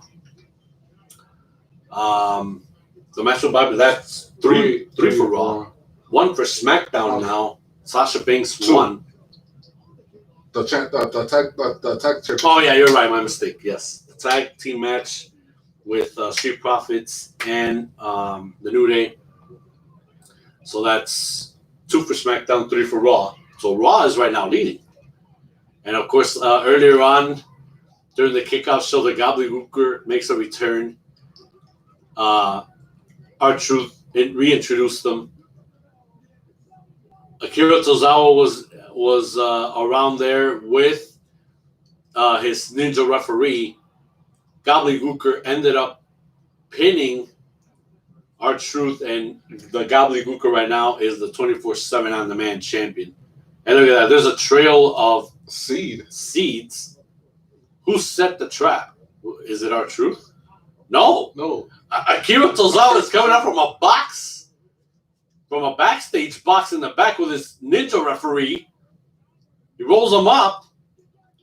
Akira Tozawa again, the 24/7 on-demand champion. Wait a minute. R-Truth, you got the bag of with seeds. a bag of seeds, just got him from behind.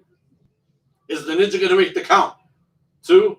Yes, he does. And once again, R-Truth for the, 45th time? 46th time? I lost count.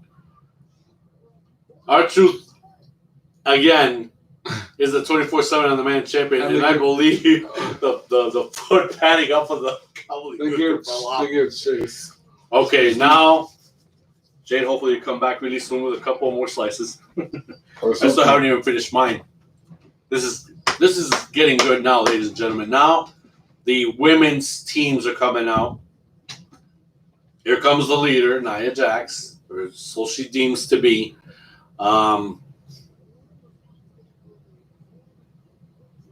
Nia Jax did a pretty good job of trying to waste Lana for 9 consecutive weeks straight. And we're seeing the replay of the many Samoan drops that she applied to Lana over the last number of Monday Night Raws that they have appeared together. Maybe I have miscounted, but we're going to see right here. Yeah, 7, 8. And now, from last week, that counts number 9. So now the question is, are we going to see number 10 tonight? That is the big question here, because like I have told Jade the last couple of weeks while we were doing the Wrestling Weekend recap, and from what we finally saw about an hour ago, a couple of hours ago for the WWE Chronicle story on Lana, for all the fans that have given her negative notion, y'all need to get a life, like seriously. Because fans giving negative reactions to the superstars when they're trying to do their best, when there's pretty much hardly anybody that believes in them, but there's still some few that, are inspired by her story or anything that she has done. I know she hasn't done a lot. Granted, she's only been the manager of Rusev. She's been getting some matches here and there. Now that she's on the Raw roster, she's getting some time.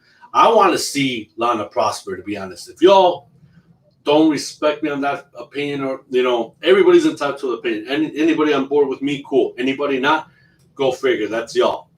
Not everybody has to agree with me, but I want to see Lana prosper. To be honest. But still, any negative reaction given by a fan on Instagram and all that bunk, y'all need to get a freaking life, to be honest. Because this is how people, being depressed, and it can lead to just thinking all that negative rant and negative energy can lead to suicides. I mean, look what happened this year with the Japanese female wrestler. And I want to shoot myself in the foot for forgetting her name. But I'm just already nervous on this topic, and I want to go thoroughly with it. But just all of this stuff, it can lead to worse things. And I don't want to hear any more about wrestlers, killing themselves over negative thoughts that comes from ingrate wrestling fans. That's what really pisses me off. When in reality, those that are so negative on other people need to check themselves in front of their door, because that's all bullshit. But anyway, now that we're on this match, with the females here, we're seeing that almost all of Team Raw is in the ring. Like I said, it's unfortunate that Mandy Rose and her partner Dana Brooke are not there. They've been taken out by of course, Retribution member. What was the name of that Retribution member? Reckoning. I reckon that I take out two of those women Raw superstars. I reckon, and she reckoned them to the point where they're no longer there. So now we're seeing the introduction of Lana. And look at the face of Nia Jax. It's like, oh, really? I don't want her here. I don't want her on the team, but she's on there. But like I stated before, I want to see Lana succeed. And now the moment of truth is going to happen. Now we're waiting for the SmackDown women to come in. I hope that the predictions that I got, it can go one of two ways. I still want to see Nia Jax getting eliminated from the SmackDown side. She's got to be the first one to go, because that's how they're going to have a chance at this thing. But on the other, I want to see Lana probably could be the saving grace for the team, where she can think clearly and have a spot where there would be a big fight with all the women there from both sides, and Lana could be tossed out. She can stay on the outside and maybe could be the one last to come in that was never eliminated that can save Team Raw.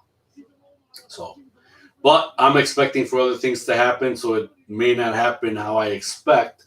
But nonetheless, we're going to see what the heck is going to happen here, because this is what I'm interested. Not totally, because, I want to see what happens with Reigns and McIntyre in their match. Now we're seeing Bayley coming out, being the supposed team captain for SmackDown. Now the EST of WWE, formerly the EST of NXT. The wife of Juan Montez Ford, Bianca Belair, in her proud SmackDown colored outfit. She's representing the blue brand extremely well with the coat and the wrestling outfit and the EST on her side of her long ponytail, bling bling. And look at the earrings, SmackDown logo in between those big ass swoop earrings. That's just crazy.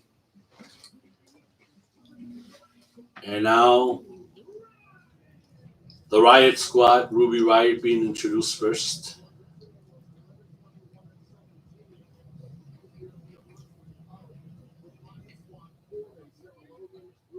and they are so far they've been getting along. The SmackDown brand women, and look at the cutie pie right there, Liv Morgan coming down.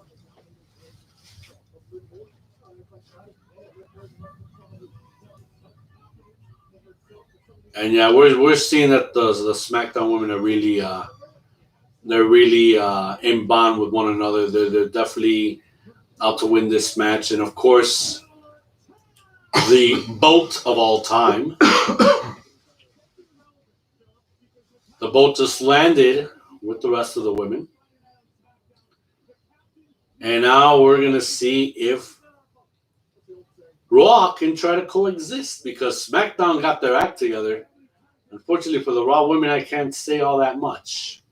And that's pretty much the test of what we're going to see, because from what we saw earlier on the traditional men's team, how we had the men's competitors have their egos on their side. Can the women do the same? And yes, we have to allude to fight.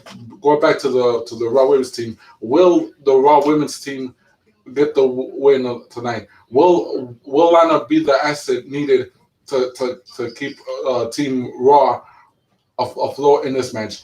Because pretty much, if that's not the case, what the WWE universe, myself included, will not want to see again, will probably happen again. Probably for the very last time, Lana will be driven. Probably for the 10th. Probably for the 10th time. I was going to say for the last time as well. Will Lana be driven through a table again if she is unable to prove her worth in this for Team Raw in this in the women's Survivor Series match? A thought just occurred to me. We did just watch WWE Chronicle just a couple of hours ago. We understand that Lana has been trained by Natalya. They've been working out together. What would happen if these two women meet inside of this ring? Because they're on opposite sides. Since Natalya, about 2-3 months ago, has been drafted to SmackDown. Lana stayed on Raw. Now these women are on opposite sides, and they're on the card tonight. What if these women meet each other? That means these two women are going to get working together. They're going to bring out, something that maybe we haven't seen, and things of that nature. We've seen Lacey Evans start out with Natalya. Now, Peyton Royce tagged herself in. Natalya tags in Bianca Belair. And they're working together, Natalya and Bianca, for a standing. Look at that. Standing vertical suplex of only a couple minutes. I usually Peyton Royce as a way. And let me just point out that before being traded to SmackDown, Natalya and Lana did come together. Here's a near fall by the EST. Only got a 2 count. Natalya and Lana were tags in Liv Morgan. Natalya and Lana were together. Whoa! Unfortunately, their union could have made it, but nonetheless, these two know each other. Roll up and only got a 2 count. And if they do that accordance in this in this match, we'll see which one of those two will eliminate one first. Double clothesline from Peyton Royce and Liv Morgan. Both of them are down. A lot of back and forth sequencing here. A lot of misses, but the hits just kept on coming. Trip toe hold from Peyton Royce onto tagging in Ruby Riott, and that gave Peyton a shot to tag in one half of the women's tag team champions, Shayna Baszler, the Queen of Spades. Look at this. And we're seeing some good action here. Oh, my God. Nice move by Shayna Baszler here. Kicks to the chest. Oh, and a side of the face of Ruby right here. Ducks the last one. Get into a rolling pin here. Only a 2 count. Leg scissors turn into, it wasn't going to turn into like an armbar, and Ruby Riott just decking. Uh-oh. Here comes the heavy one. Nia Jax. What is Ruby Riott going to do? I mean, Ruby Riott's no match for this heavy. This is going to take some doing here. Here we go. Yeah, now they're all going to have to work. It's like I mentioned, or like how I thought. They all try to bring this hefty woman down because Nia Jax is just too much. Liv Morgan with a sleeper hold type of attempt. And Lana tagged in. Nia Jax, this is not good. Maybe my prediction's going to fly out the window. Mine might come true. 1, 2, twist out of that, and a backslide. Lana with a kick to the side of the head of Liv Morgan, tags in Natty. Here we go. It's like I mentioned, trainer and the student, Lana and Natalya. Now we're gonna see something good here, because like I mentioned if you guys catch Chronicles of WWE Chronicle of Lana, Natalya has been training Lana already for quite some time now. And we're going to see, hopefully, something good from these two. Just working together, that's only going to bring the best out more in Lana than in Natalya. We know how good Natalya is. Tried a pinfall attempt and only got a 2 count. And that was Lana that was trying to get a pinfall attempt. Knee shots onto Natalya in the corner. Snapmare, kick to the back of Natalya. Lana's feeling it here. Kick to the chest. Brought Natalya down. Cover. Only a 2 count. This is some good action so far. I'm giving that one. And she tries to tag in. Wait a minute. What is this?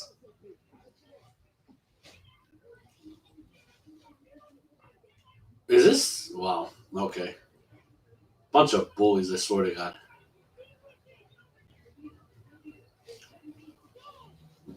Well, now they're shoving it to the side here. For all intents and purposes. And now trying to break Lana once again. Almost got her tear-eyed. But you know what? That's going to be Raw's downfall here with the women's side.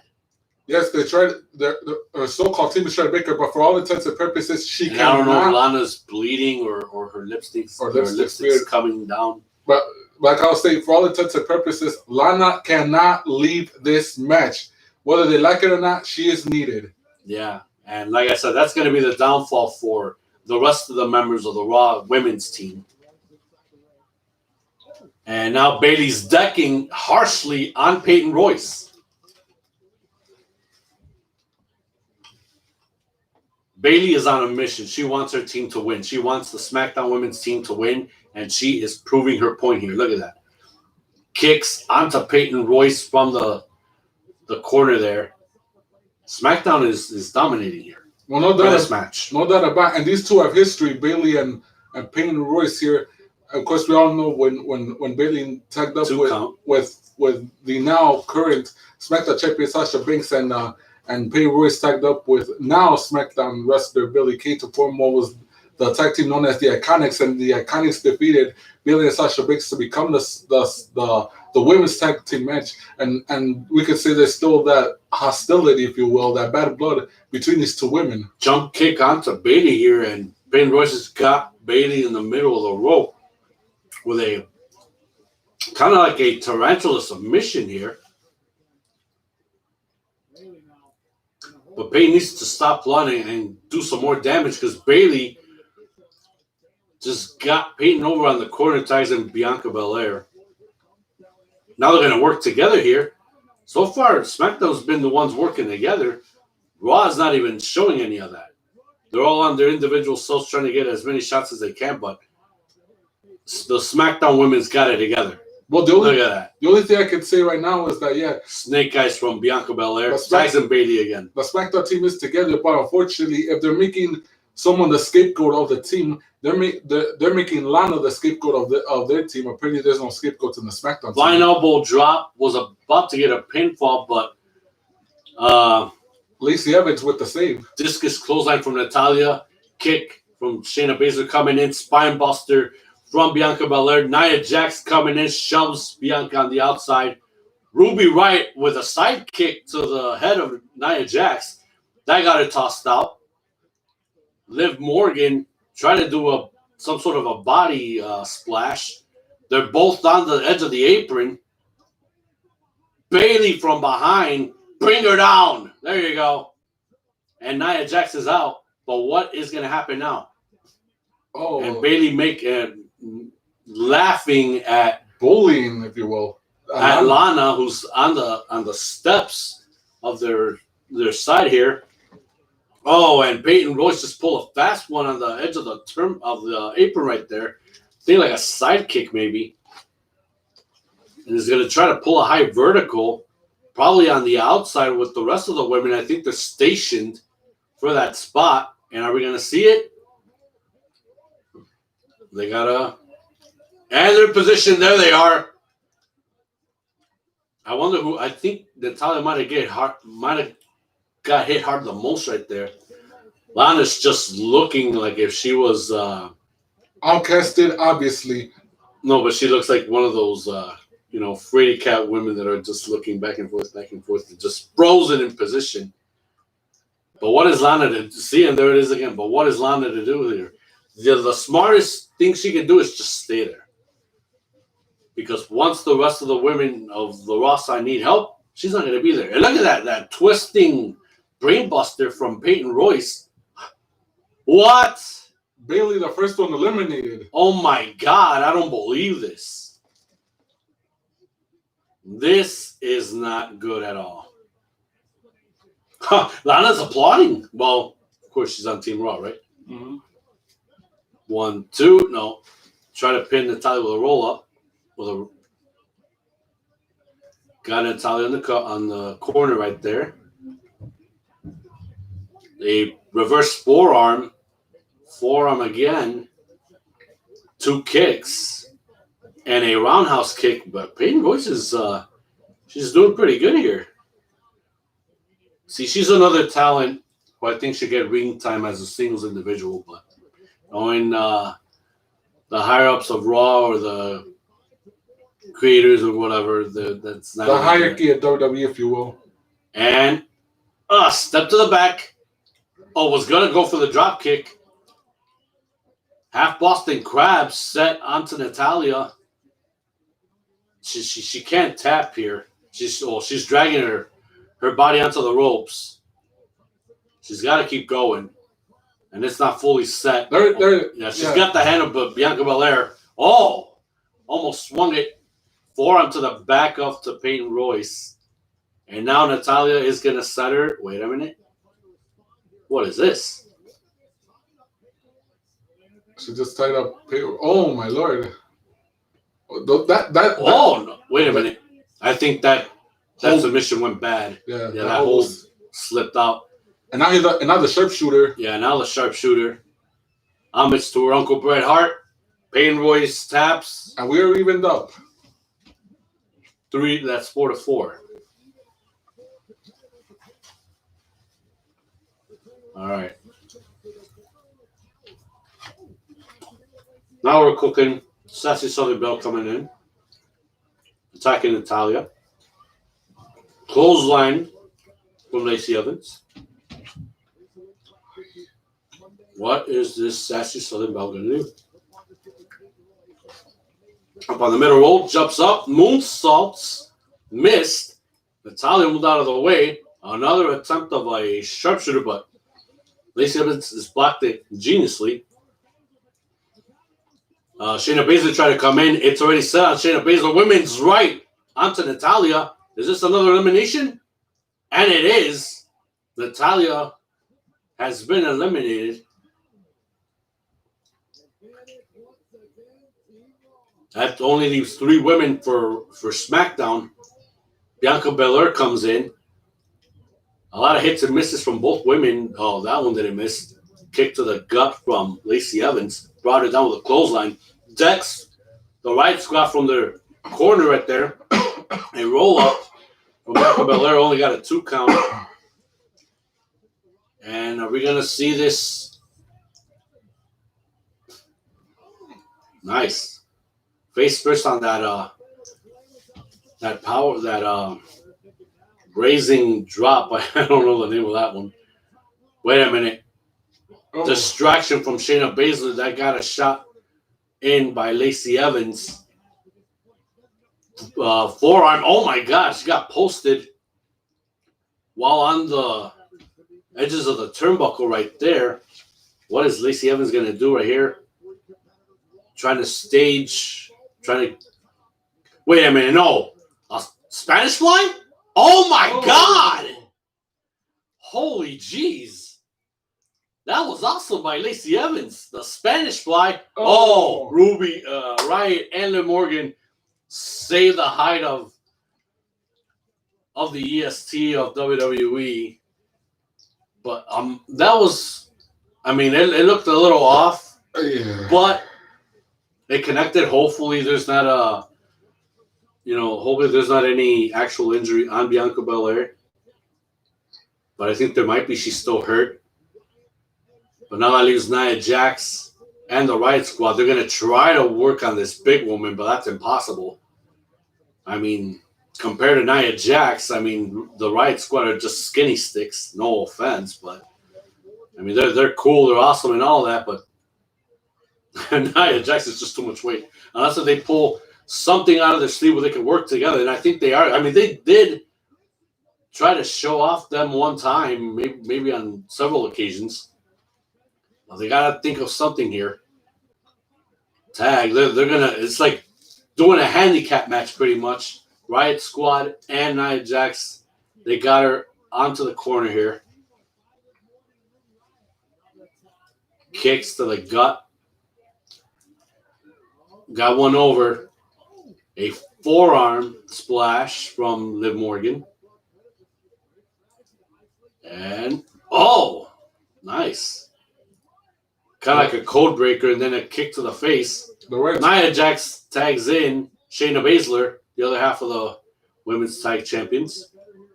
Well, we pretty much see the Riot Squad nearly working over the Irresistible Force, and now that the Queen of Spades is in, it looks like how much more interesting this women's Survivor Series match will get. Ruby Riott is down almost to the edge of the bottom of the rope right there, trying for a pinfall. Only got a 2 count. Oh no. That infamous move that she's been doing already for quite some time now. Oh. Ruby Riott moved out of the way. Kick to Liv Morgan on the outside. Trying to roll up. Only got a 2 count. Got the kick and she was almost going to attempt to get her in the corner right there. Oh no. Uh-oh. The chokehold. The chokehold right here, but she's trying to get Nia Jax just pulled her over. Wait a minute. It looked like the referee's distracted. And we got a pinfall right there. It's only going to be a 2 count. Ruby is out. I think that was a chokehold too. The careful to clutch. Is that? Yeah, the careful to clutch. No, but is she eliminated? Oh no, she's not. Okay, now Ruby Riott is eliminated, but she's out. So that only leaves 2 for SmackDown. You still got the 4 women there. And Lacey Evans tags in. She almost tripped coming in. And Liv Morgan is going to work on Lacey Evans.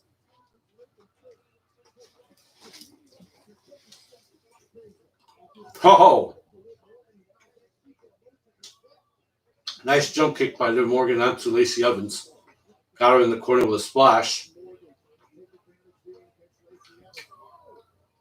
Double stomp to the back of Lacey Evans in the corner.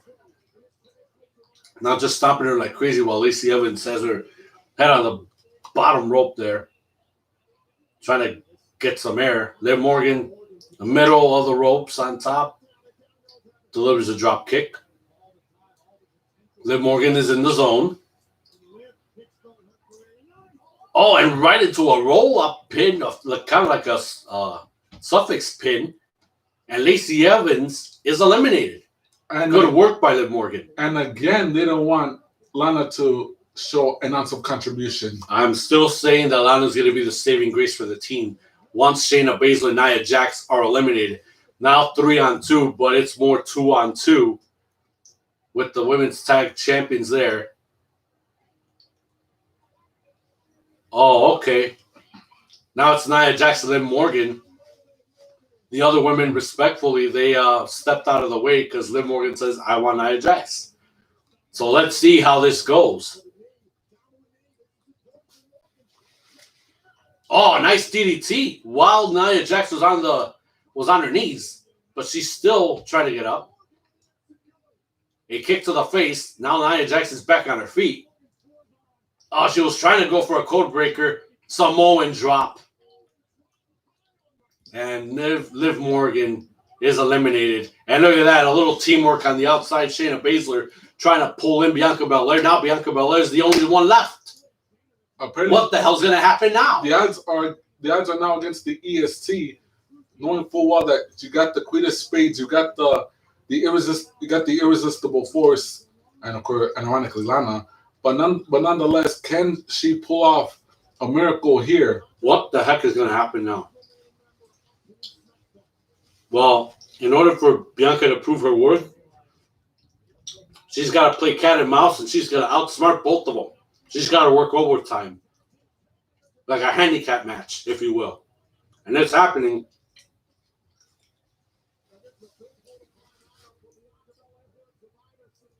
Because if there's going to be one woman that can take on Nia Jax, it's got to be Bianca Belair. And look at this. Such flexibility there, showing her athleticism. She's taking Nia Jax to school here. Look at this. Look at this. She's going to give it everything she's got. Bianca with, she was going to go for like a split splash, but Nia Jax raised their knees up, raised their calves up. And are we going to see a power slam? Bianca's got to hold on. Bianca's got to hold on. Damn, a leg drop. Only a 1 count. That's Nia Jax taking Bianca Belair for granted. Right here. What is she gonna do here?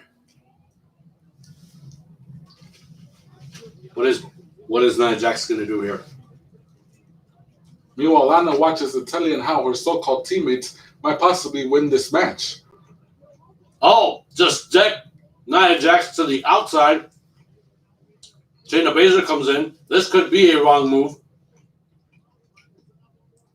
And it's almost a roll-up, but Shayna Baszler's trying to get into that headlock, that submission move. Be careful to clutch. Bianca Belair reverses it into a backslide suplex. Backside suplex, I'm sorry. And, of course, trying to do... Oh, no, and again with that clutch. That headlock, that clutch. Bianca's got to hang on. She's got to hang on, damn it. Shayna cinching it in. She's in the middle. She can't go anywhere, but damn it, she's got to hang on. She's not going to give up. She's not going to tap. This is where Bianca's got to prove her worth. And she is. Look, she's getting up. Bianca's getting up. Look at that. She's not giving in. She's not caving in.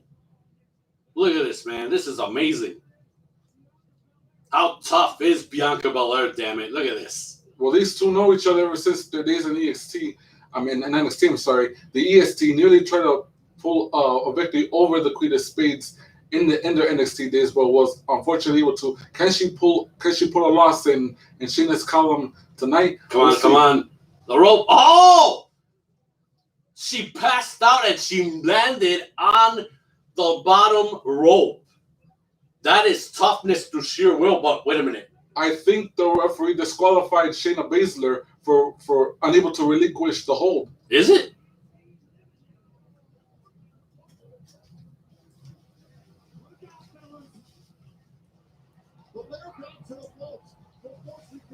So Shayna Baszler is eliminated. Wow. What a set of circumstances. And Bianca Belair made it through sheer will. And look at this. She's back on Earth. Oh, look at that. Nice. That's what Lana should have done a long time ago. To be honest. But Bianca's trying to make it back into the ring. She's trying to make it back into the ring. Oh, my God. Look at this. Over the barricade goes Nia Jax. I think... Wait a minute. What happened? Oh, they both have been eliminated, so... That means the sole survivor is Lana.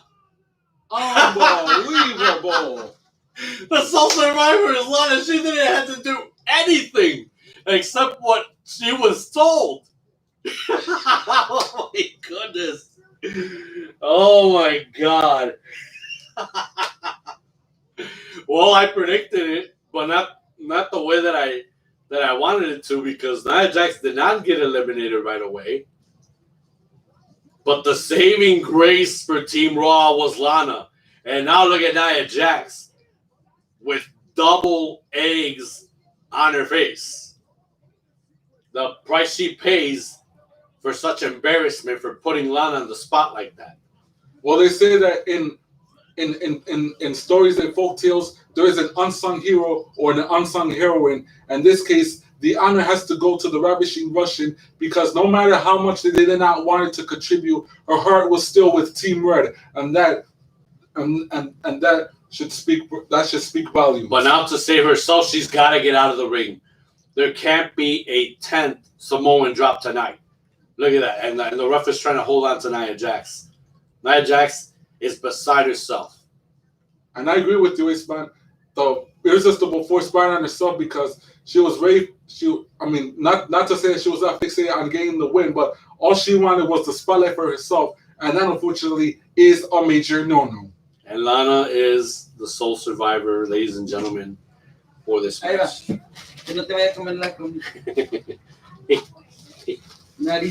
Crazy pooch. You crazy boy. That's it. Good boy. Well, there it is. And like I said, nothing like I expected. But yeah, at the end of it all, Lana is the sole survivor for Team Raw. It had to go that way. Why? Because that's how it's been building up. They try to break Lana. They try to break Lana for everything that was, her worth and no soap. And at the very end of it all, when they told her to stay put, she did what was told. She didn't do anything. And at the end, she was a sole survivor for her team. It's like I said, weeks before this year's Survivor space. The problem with Nia Jax is that she's been pretty much me, and we just saw it. She pretty much took her right off the ball, and it cost her the match. Lana pretty much did everything because she tried to play by the rules as a team player, and pretty much her self-worth, but not much her physical worth, but her self-worth is what got her the honor of being the lone survivor in the women's match, because Nia Jax unfortunately took her eye off the ball. She thought about herself, and that unfortunately did not go much her way, but Team Raw ended up with the victory. So we're seeing that TLC is going to be live Sunday, December 20th. That's the next WWE pay-per-view. I will mention this right now. We are not going to do a live reaction for that one, but we will definitely give our opinions and the results for that week's Wrestling Weekend recap. We're going to debate if we're going to do a live reaction for NXT War Games coming up. But most definitely for TLC, we're not going to do a live reaction for that one. So now we got coming up champion versus secondary champion. But I don't know if you saw where Roman wanted to talk to Jey Uso and tell him, how he kind of fumbled, right there with the ball and not winning for his team. Do you think that could have an effect to what's going to happen in this match here? Oh, well, in Roman's case, hopefully that setback with his cousin might not affect him, because he needs to be on his game if he wants to prove that he is the better champion in all of WWE. But no doubt about it, Drew McIntyre has pretty much worked his way up to become the WWE champion, and now that he is the WWE champion for the second time, he proves that he is not a walk in the park. And he'll pretty much bring his game at every hour. He'll bring his arsenal tonight. But will it affect the tribal chief? Will the tribal chief be focused? For his sake, he better be focused because he has to lead by example, and that's what it's all about. When you're the leader, when you're the head of the table, you got to lead by example, and if by doing so, he has to show his cousin that this is what he can do. That this is why I am the head of the table. I am the tribal chief. Can he defeat Drew McIntyre tonight in the best of the best champions match, or will Drew be the winner tonight? Because I believe Roman, he can have something up his sleeve for tonight and trying to get over one on Drew McIntyre. Because like I mentioned before, last year at Survivor Series, both men, they were representing their teams. You know, both of them were on their respective brands. Drew was still on Raw. Roman Reigns was still on SmackDown. They weren't champions at that point. Somebody else were, there were two other guys that were holding those belts. But they fought one another nonetheless. So now it's a year later, and they're both champions of their respective brands. But now the stakes are so much higher. I mean, they're champions, but their belts are not on the line. But still, they're out to prove to one another who is really the best right now. Drew's been on a rise ever since he got the belt from Brock Lesnar as WWE champion. Roman Reigns came back to dominate and resume where he left off, but now in a different role since SummerSlam this year. So now it's time to know the truth. Who is really the man right now in all of WWE? Is it Roman Reigns or is it Drew McIntyre? Now we're seeing the introduction of the tribal chief, the man ahead of the table. He hasn't come out yet. I guess he's making the crowd wait. Oh, no, he's coming out now. With Paul Heyman, the special counselor to the tribal chief.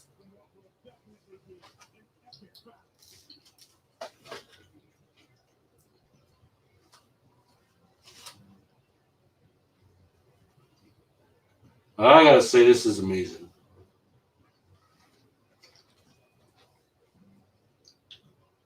To see where Roman Reigns has gone, to where he's at this point now.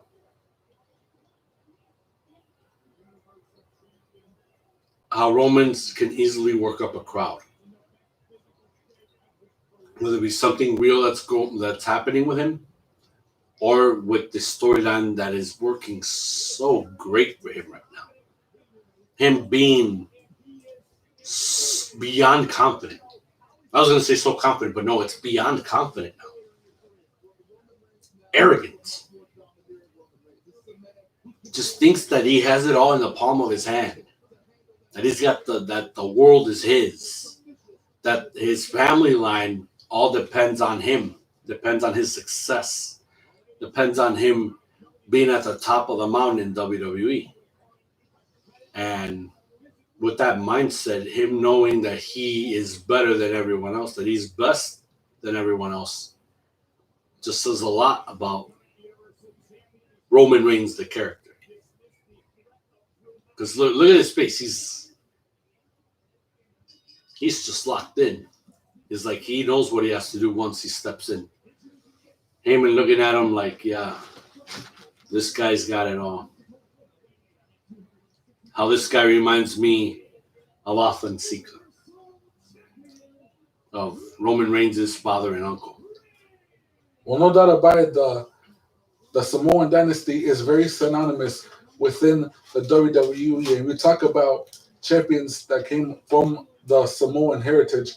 We first have to talk about one of the most legendary champions ever come from the Samoan dynasty, and that's the late great High Chief Pia Maivia. And because we pay homage to the late great High Chief Pia Maivia, we also have to mention to our next person who will become champion, also of the Samoan dynasty, and he is the grandson of the late great High Chief Pia Maivia, and that is the one and only Dwayne "The Rock" Johnson. Now we're seeing the man right here, the the self-proclaimed head of the table, the tribal chief Roman Reigns, and he has the responsibility also to carry that championship and to defend his Samoan heritage, just like all the other championships and the dynasty and the greats that came with it, like the late great Yokozuna. We talk about Rikishi, the father of the Usos, and there were so many great Samoan wrestlers that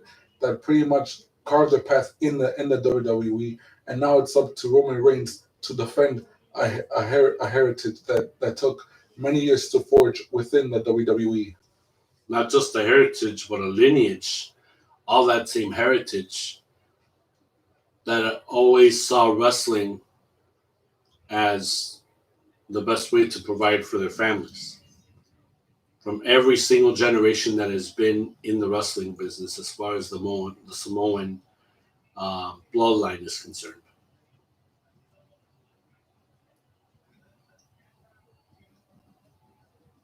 And here we are seeing Roman Reigns with the sword. Joe McIntyre, I mean. Oh, I'm sorry. Jesus. Shoot me. What did I say? You said Roman Reigns, who was obviously standing in the ring with. Yeah, Roman Reigns is already in the ring. I don't know, because see, that's the thing with Drew McIntyre there, and I think that sort of, if I'm not mistaken, has kind of when lopsided the to his left when it should have been, set down, positioned down. Yes, Drew McIntyre coming out with the sword. Yeah, because that's kind of a throw off. Everything that had to do with Drew McIntyre, he's still got blue revolved around his entrance. The kilt that he's wearing, and all of that. And obviously, that's a throwback of his past, his ancestors, his heritage, and all of that. Lineage. Obviously, that that's a part of him. Pretty sure that has something to do with. And it looks like it's a battle of very, very impressive heavy masculine guys here. Couple of powerhouses, in my opinion, and I think I might have predicted last night that Roman Reigns could take this all, but I don't know. Now looking at this picture now, it could go to Drew McIntyre here. But then again, if that happens, that could affect Roman Reigns' character in such a way that could be the breakdown of his character, and that could definitely, we could see probably the last days of Roman Reigns as someone that sets the table for his family, bringing in home more than just the bacon, if you know what I mean. We pretty much see the face-to-face down between the two champions, and I just want to point out that unlike Roman Reigns, Drew McIntyre doesn't have no bloodline in this industry. The only reason why he became champion was because it took him years to find his identity, to find his missing link. Because years ago, he lived by one code, and that's to stand up, and that's why. And no matter how many times he got knocked down, he stood up, and he is now the WWE champion. Roman Reigns also went through similar challenges to earn his right to become the head of the table. I remember Drew McIntyre when he first came in. That was 2007, 8, around there. And Vince McMahon automatically groomed him as the next champion, and that never got to happen. And now it's years later, after traveling around the world and having experienced other places like Impact Wrestling and when it was still TNA at the time. Yes. And he was their world heavyweight champion. That's when I saw and knew. Now, sooner or later he needs to go to WWE and fulfill that dream of him being a champion there. So It would be just a matter of time for when that happens. Here, I thought I was going to see Drew McIntyre be an NXT champion. That never got to happen because they just called him up the roster way too quick. Not to say that he's not ready, but still, Drew needed to be in the big time nonetheless. And then he had, great matches with the people that he was previously working with there that I'm pretty sure now are on the main roster. And to me, Drew right now, just looking at him, it looks like he belongs. He just literally belongs to be with a guy like Roman Reigns, who has also busted his ass to make it in the industry, and now he's in a very, very good place right now in his life, in his career, and in his life as well. And look at that, we're seeing kind of like a stalemate here. Reigns with that just oozing the overconfidence here. And McIntyre, he knows where he's at too. He's in that mindset where he can take on this guy. And they're going to try again. Roman got him tied up. Drew reverses it. Roman smartly gets to the ropes. Breaks the hold.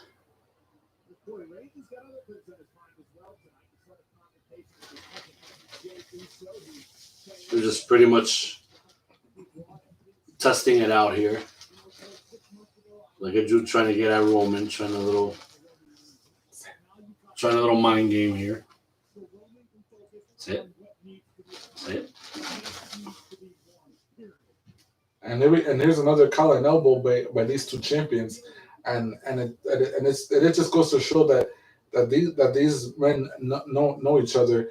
But what is clearly different from both of them is how they managed to ascend to the championship ranks, the struggles, if you will, because Drew struggled more than Roman, but nonetheless the hard work was worth it. For Roman though, it wasn't much of a struggle, but that does not mean that the man did not had to put his body and soul on the line just to achieve what he longed for, and that is to become a heavyweight champion. We're seeing that McIntyre's got the headlock on Roman after getting out of his hold. Sets him down on the ground, in the ring. Just has him neatly set. Roman's still breathing. Wonder what he's going to do next. Getting up, both of them.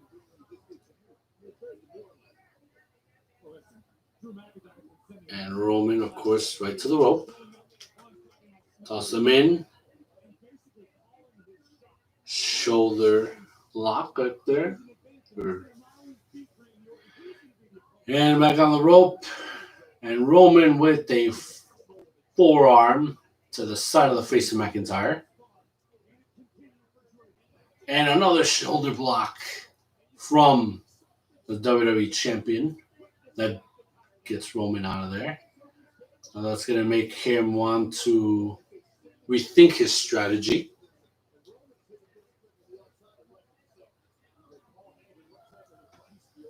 Wondering what the heck does he need to do to bring Drew McIntyre down. Roman is not over frustrating himself just yet, but it looks like he could. But he needs to think clearly what he has to do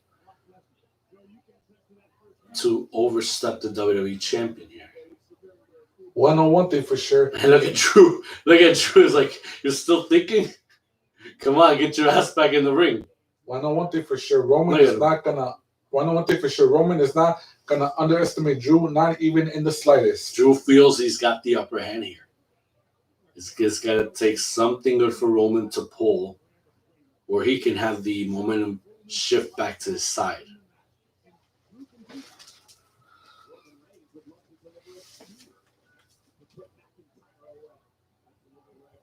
And a kick to the gut right there by Roman Reigns. Now decked him over onto his head. An uppercut. A very harsh one, and that got Drew McIntyre up on the corner of the ring. Now goes to the other corner with a head to the turnbuckle there.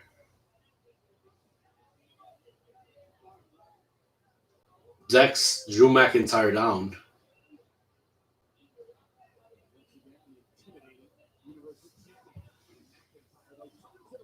Kick to the gut on Roman. Now, Roman pulled in a fast one with an uppercut. Now Drew being in full control of the Universal Champion here. Getting in his shots. A headbutt by Roman Reigns. Now he's getting him some good shots to the head and to the gut, mostly on the top of his head. Ref had to break those shots away, had to get Roman away from McIntyre. Pretty much warning him. McIntyre taking all of those bullets. And he just got the man revved up here. Now he's returning fire, decking him to the side of the head. And the ref warning Drew McIntyre here. Takes him to the other side of the ring. McIntyre goes over and goes for the head to the top of the turnbuckle. Decks him with an uppercut. Oh, and gets posted on the edge of the apron. And McIntyre is down. We're seeing right now both champions are bringing up the intensity level, and we could say that neither champion wants to break, because pretty much Roman was bringing his A game and then forced Drew to bring his A game. And right now, the WWE champion is reeling. It looks like he may have a broken wrist or something. And that might not be good. If it's serious, it's not going to be good at all. Now look at Roman. The eyes of Roman's like, I'm going to finish this guy. That's the look on his face. Just decks him at the edge of that apron right there. Right by the entranceway of the Thunderdome.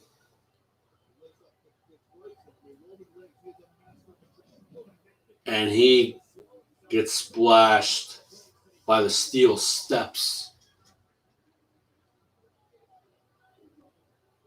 Roman is taking his sweet time. Swifting on Drew McIntyre here. Throws him back in the ring.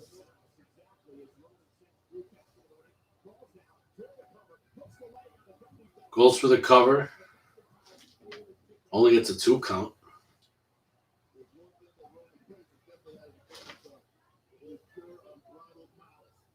And that looks like he's cinching on what appears to be a chokehold.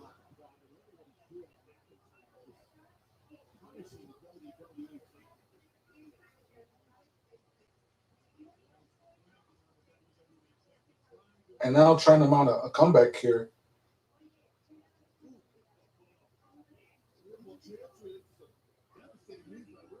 Oh. Nice vertical suplex by Roman Reigns. Goes for the cover and only gets a 2 count.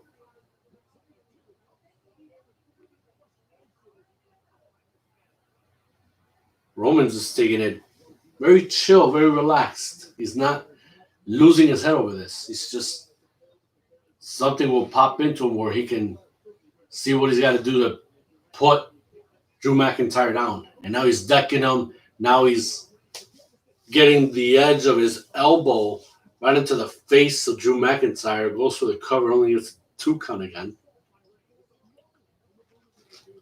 He is really getting somewhat brutal and getting into the head of Drew McIntyre, and his emotions are almost getting the best of him. Got him in a chin lock here.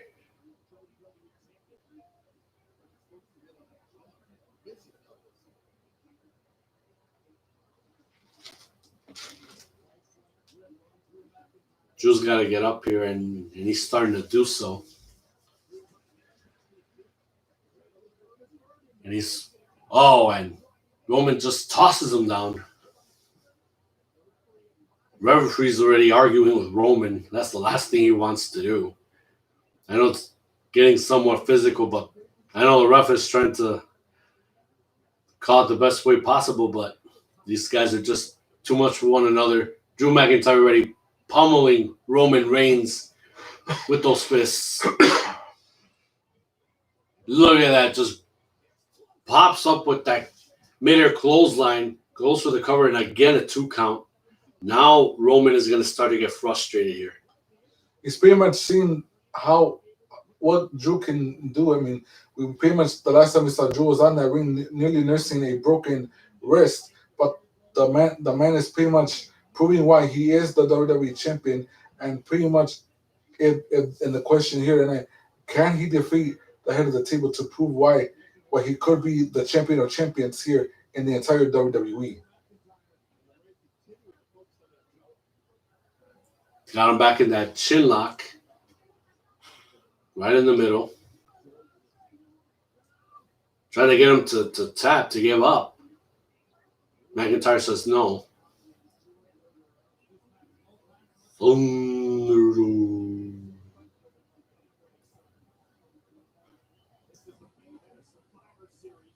Dex, Roman Reigns with Roman Reigns returns fire. McIntyre one more time. Roman one more time. Back and forth with these decks and punches.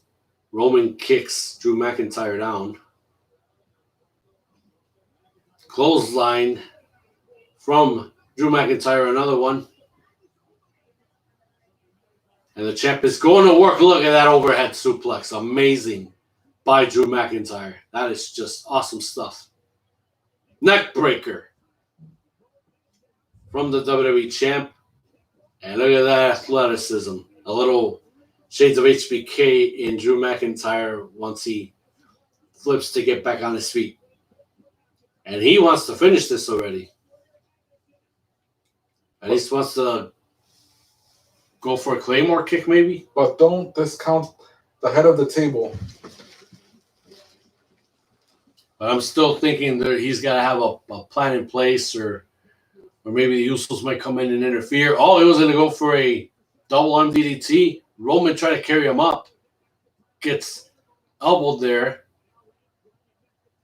And McIntyre goes into the corner. Gets forearmed. Roman Reigns. Oh, and drop. Goes for the cover. Only a 2 count. Yet again. But the one who's, so far, the only one who's been dominant in this match has been Roman Reigns. Drew tried a different amount to come back, but Roman has been dominating this match so far. The only thing we've seen in this match is how Roman wanted to win this match so far, but Drew is pretty much still in it. And whenever Drew tries to stay in this match, it nearly forces Roman to lose his focus. They're both down. They're barely moving. Both are trying to get up. Chances are they might get up at the same time. I could be wrong. Drew's barely dragging his carcass near the bottom rope. Roman is up. Drew's not that far ahead, or not that far away to get up. He's barely up on one knee. He's getting up. What is Roman going to do here? Drew's staggering. Or maybe just waiting, maybe. Oh, is he really going to bring this back? We haven't seen him do. Oh. Spine buster. What a spine buster. By Drew McIntyre rolls into a pin, only gets a 2 count here. Roman was about to go for the Superman punch, but Drew anticipated it, and there's the counter. We haven't seen him do Superman punches in forever. Not even when he returned. He hasn't done them as of late. He was teasing it off right here on this replay, and he was going to go for it until he saw Drew was going to make his move and went right into the spine buster. Now Roman is outside. Drew's following him and gets decked to the barricade on the outside and gets posted as well. Drew's pretty much take him everywhere where he sees fit. The steel steps. He has connected. And now Drew is probably going to toss him back in the ring. The referee is counted 6. And yes, he's back. But Roman could take advantage here, and he does. Kick to the gut while Drew was trying to get in the middle rope. Uppercut right there. Roman's been delivering some outlandish uppercuts in this match. He's still telling himself that he's not going to get knocked off at the head of the table here. Basically saying that Drew's not at his level. Not even that either, but Roman's is so sharp focused in this match to the main objective that he has got to win this match. Headbutt from Drew McIntyre to Roman Reigns. A big boot from Reigns. Big boot from McIntyre. Are we going to see? Oh, Mr. Superman punch. Double arm DDT. Goes for the pin. Oh, that could have been a 3. That was a 2 count. Too close to call right there. Sorry, buddy. Oh, my goodness. That could have been Drew McIntyre's win right there. Not even the case. That could have been that was a close call. Look at that replay. Double arm DDT. Go right in for the pin. And just when it was about to be a 3, it ended up being a 2 count. Drew cannot freak out right now. He's got to stay focused on Roman here. He's got to figure out what to do next right away. But still figuring out what the heck he's gonna do now. So far, we see 2 Superman punches countered, and we pretty much see on the outside Paul Heyman also looking very uncertain. But he's on the corner. He's waiting for Roman to get up. He's already bellowing out, "Get up!" Roman is taking it easier. He's playing possum Superman punch. Now that one connected. Yes, they finally connected. And he's hurt too. Well, he's not going to waste his energy on something that could be a fluke move. Drew gets him into the corner. Belly-to-belly suplex. Amazing, by the way. Not like the overhead one that took place a little earlier. But Drew still wants to deliver that Claymore onto Roman. Boot to the face of McIntyre as he was running towards Roman. And he gets posted one more time from the inside of the ring this time. Well, Drew nearly escaped a broken wrist, but I think a broken shoulder probably might not. I hope that's really not the end result, but it looks like it is. I mean, from the way he's nursing and holding onto that left shoulder of his. Roman again talking to himself that he is not on his level. Roman is aching as well, trying to gasp for a breath of air, and I think he's hurt as well. The only thing that Roman's got to pull out here is maybe a couple of spears to put Drew down, maybe 3. Depends on what he's got left. Unless, into a quick roll-up and submission move. Going for an armbar, I think. Maybe like a Kimura lock almost. By the way he's bending his arm, Roman is in that submission. What is Roman going to do here? He can't tap. He's close to the rope. He's going to get the rope. And he's got it by the tip of his fingers. Drew's got to break that hold.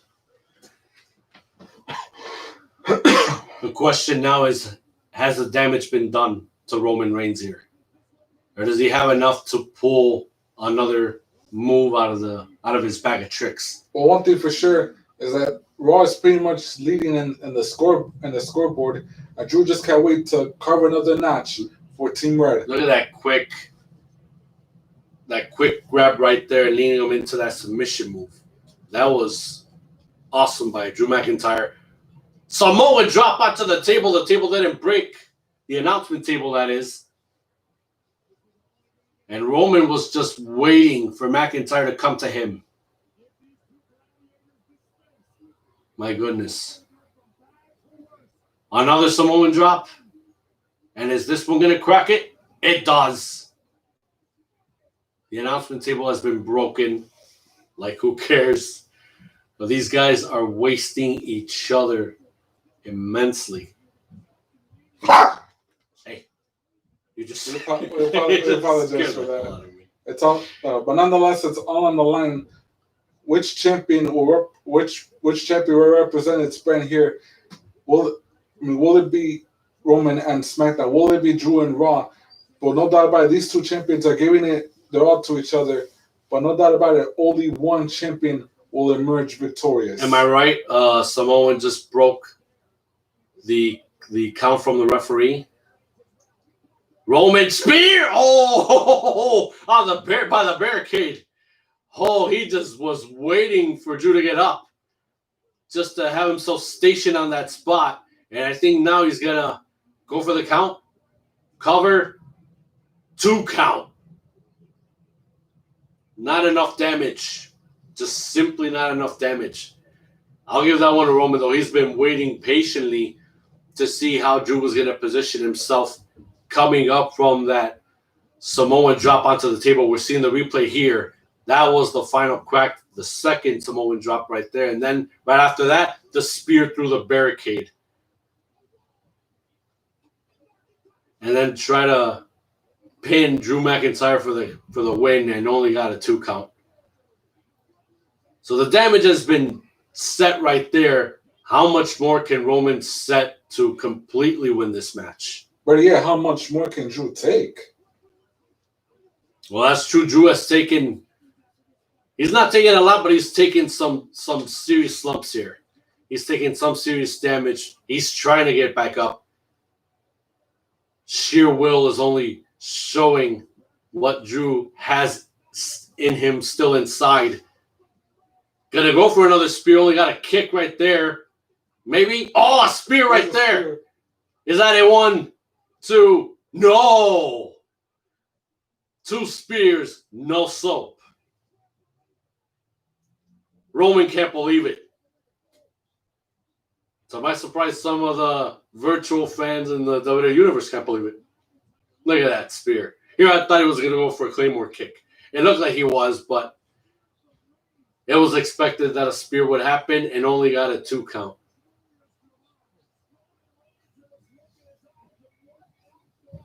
And you're right, Jade. How much more can the WWE Champion take from the Universal Champion? Roman is trying to get back up, and he's still bullying himself, still telling himself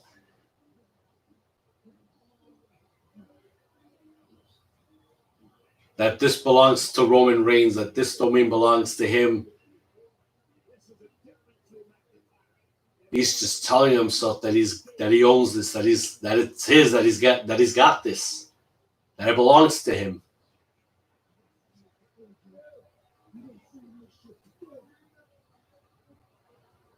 Looks like he's got another one in the chamber for Drew McIntyre. He's just waiting for him to. There's that call, his usual call in. Claymore! Oh! Claymore kick. And the referee is out. Let me tell you what I'm smelling.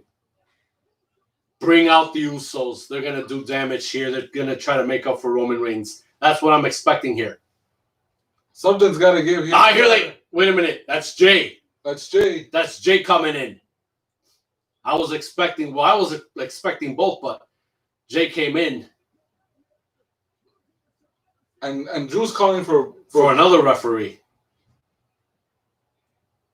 But maybe he might not get it.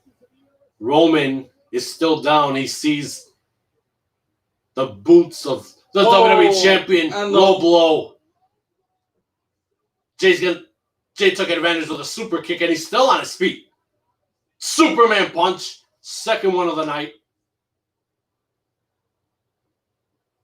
And he's going to go for that submission move. I forgot what it was called.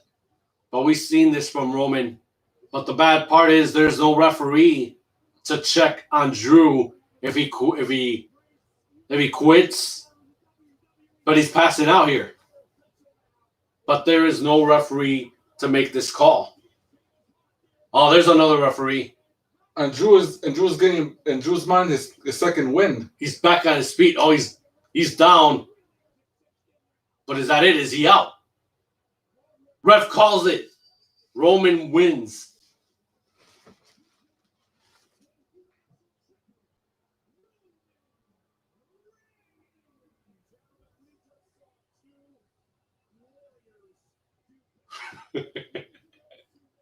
You know what comes to my mind when Roman's doing this? What? Calm blue ocean. Calm blue ocean. Calm blue Oh yeah.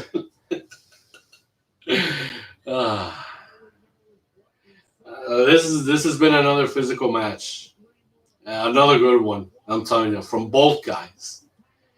But what I really wanted to see was both of the Usos coming out because Jimmy was there too backstage, and Jay was the one who came out, did damage, did the super kick to the side of the head of Drew McIntyre.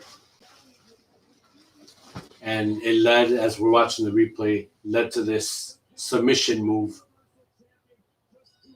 And yeah, Drew McIntyre did not say I give up, that he gives. He passed out, and Roman won the match. So Roman did it. Roman won. He's the better man tonight.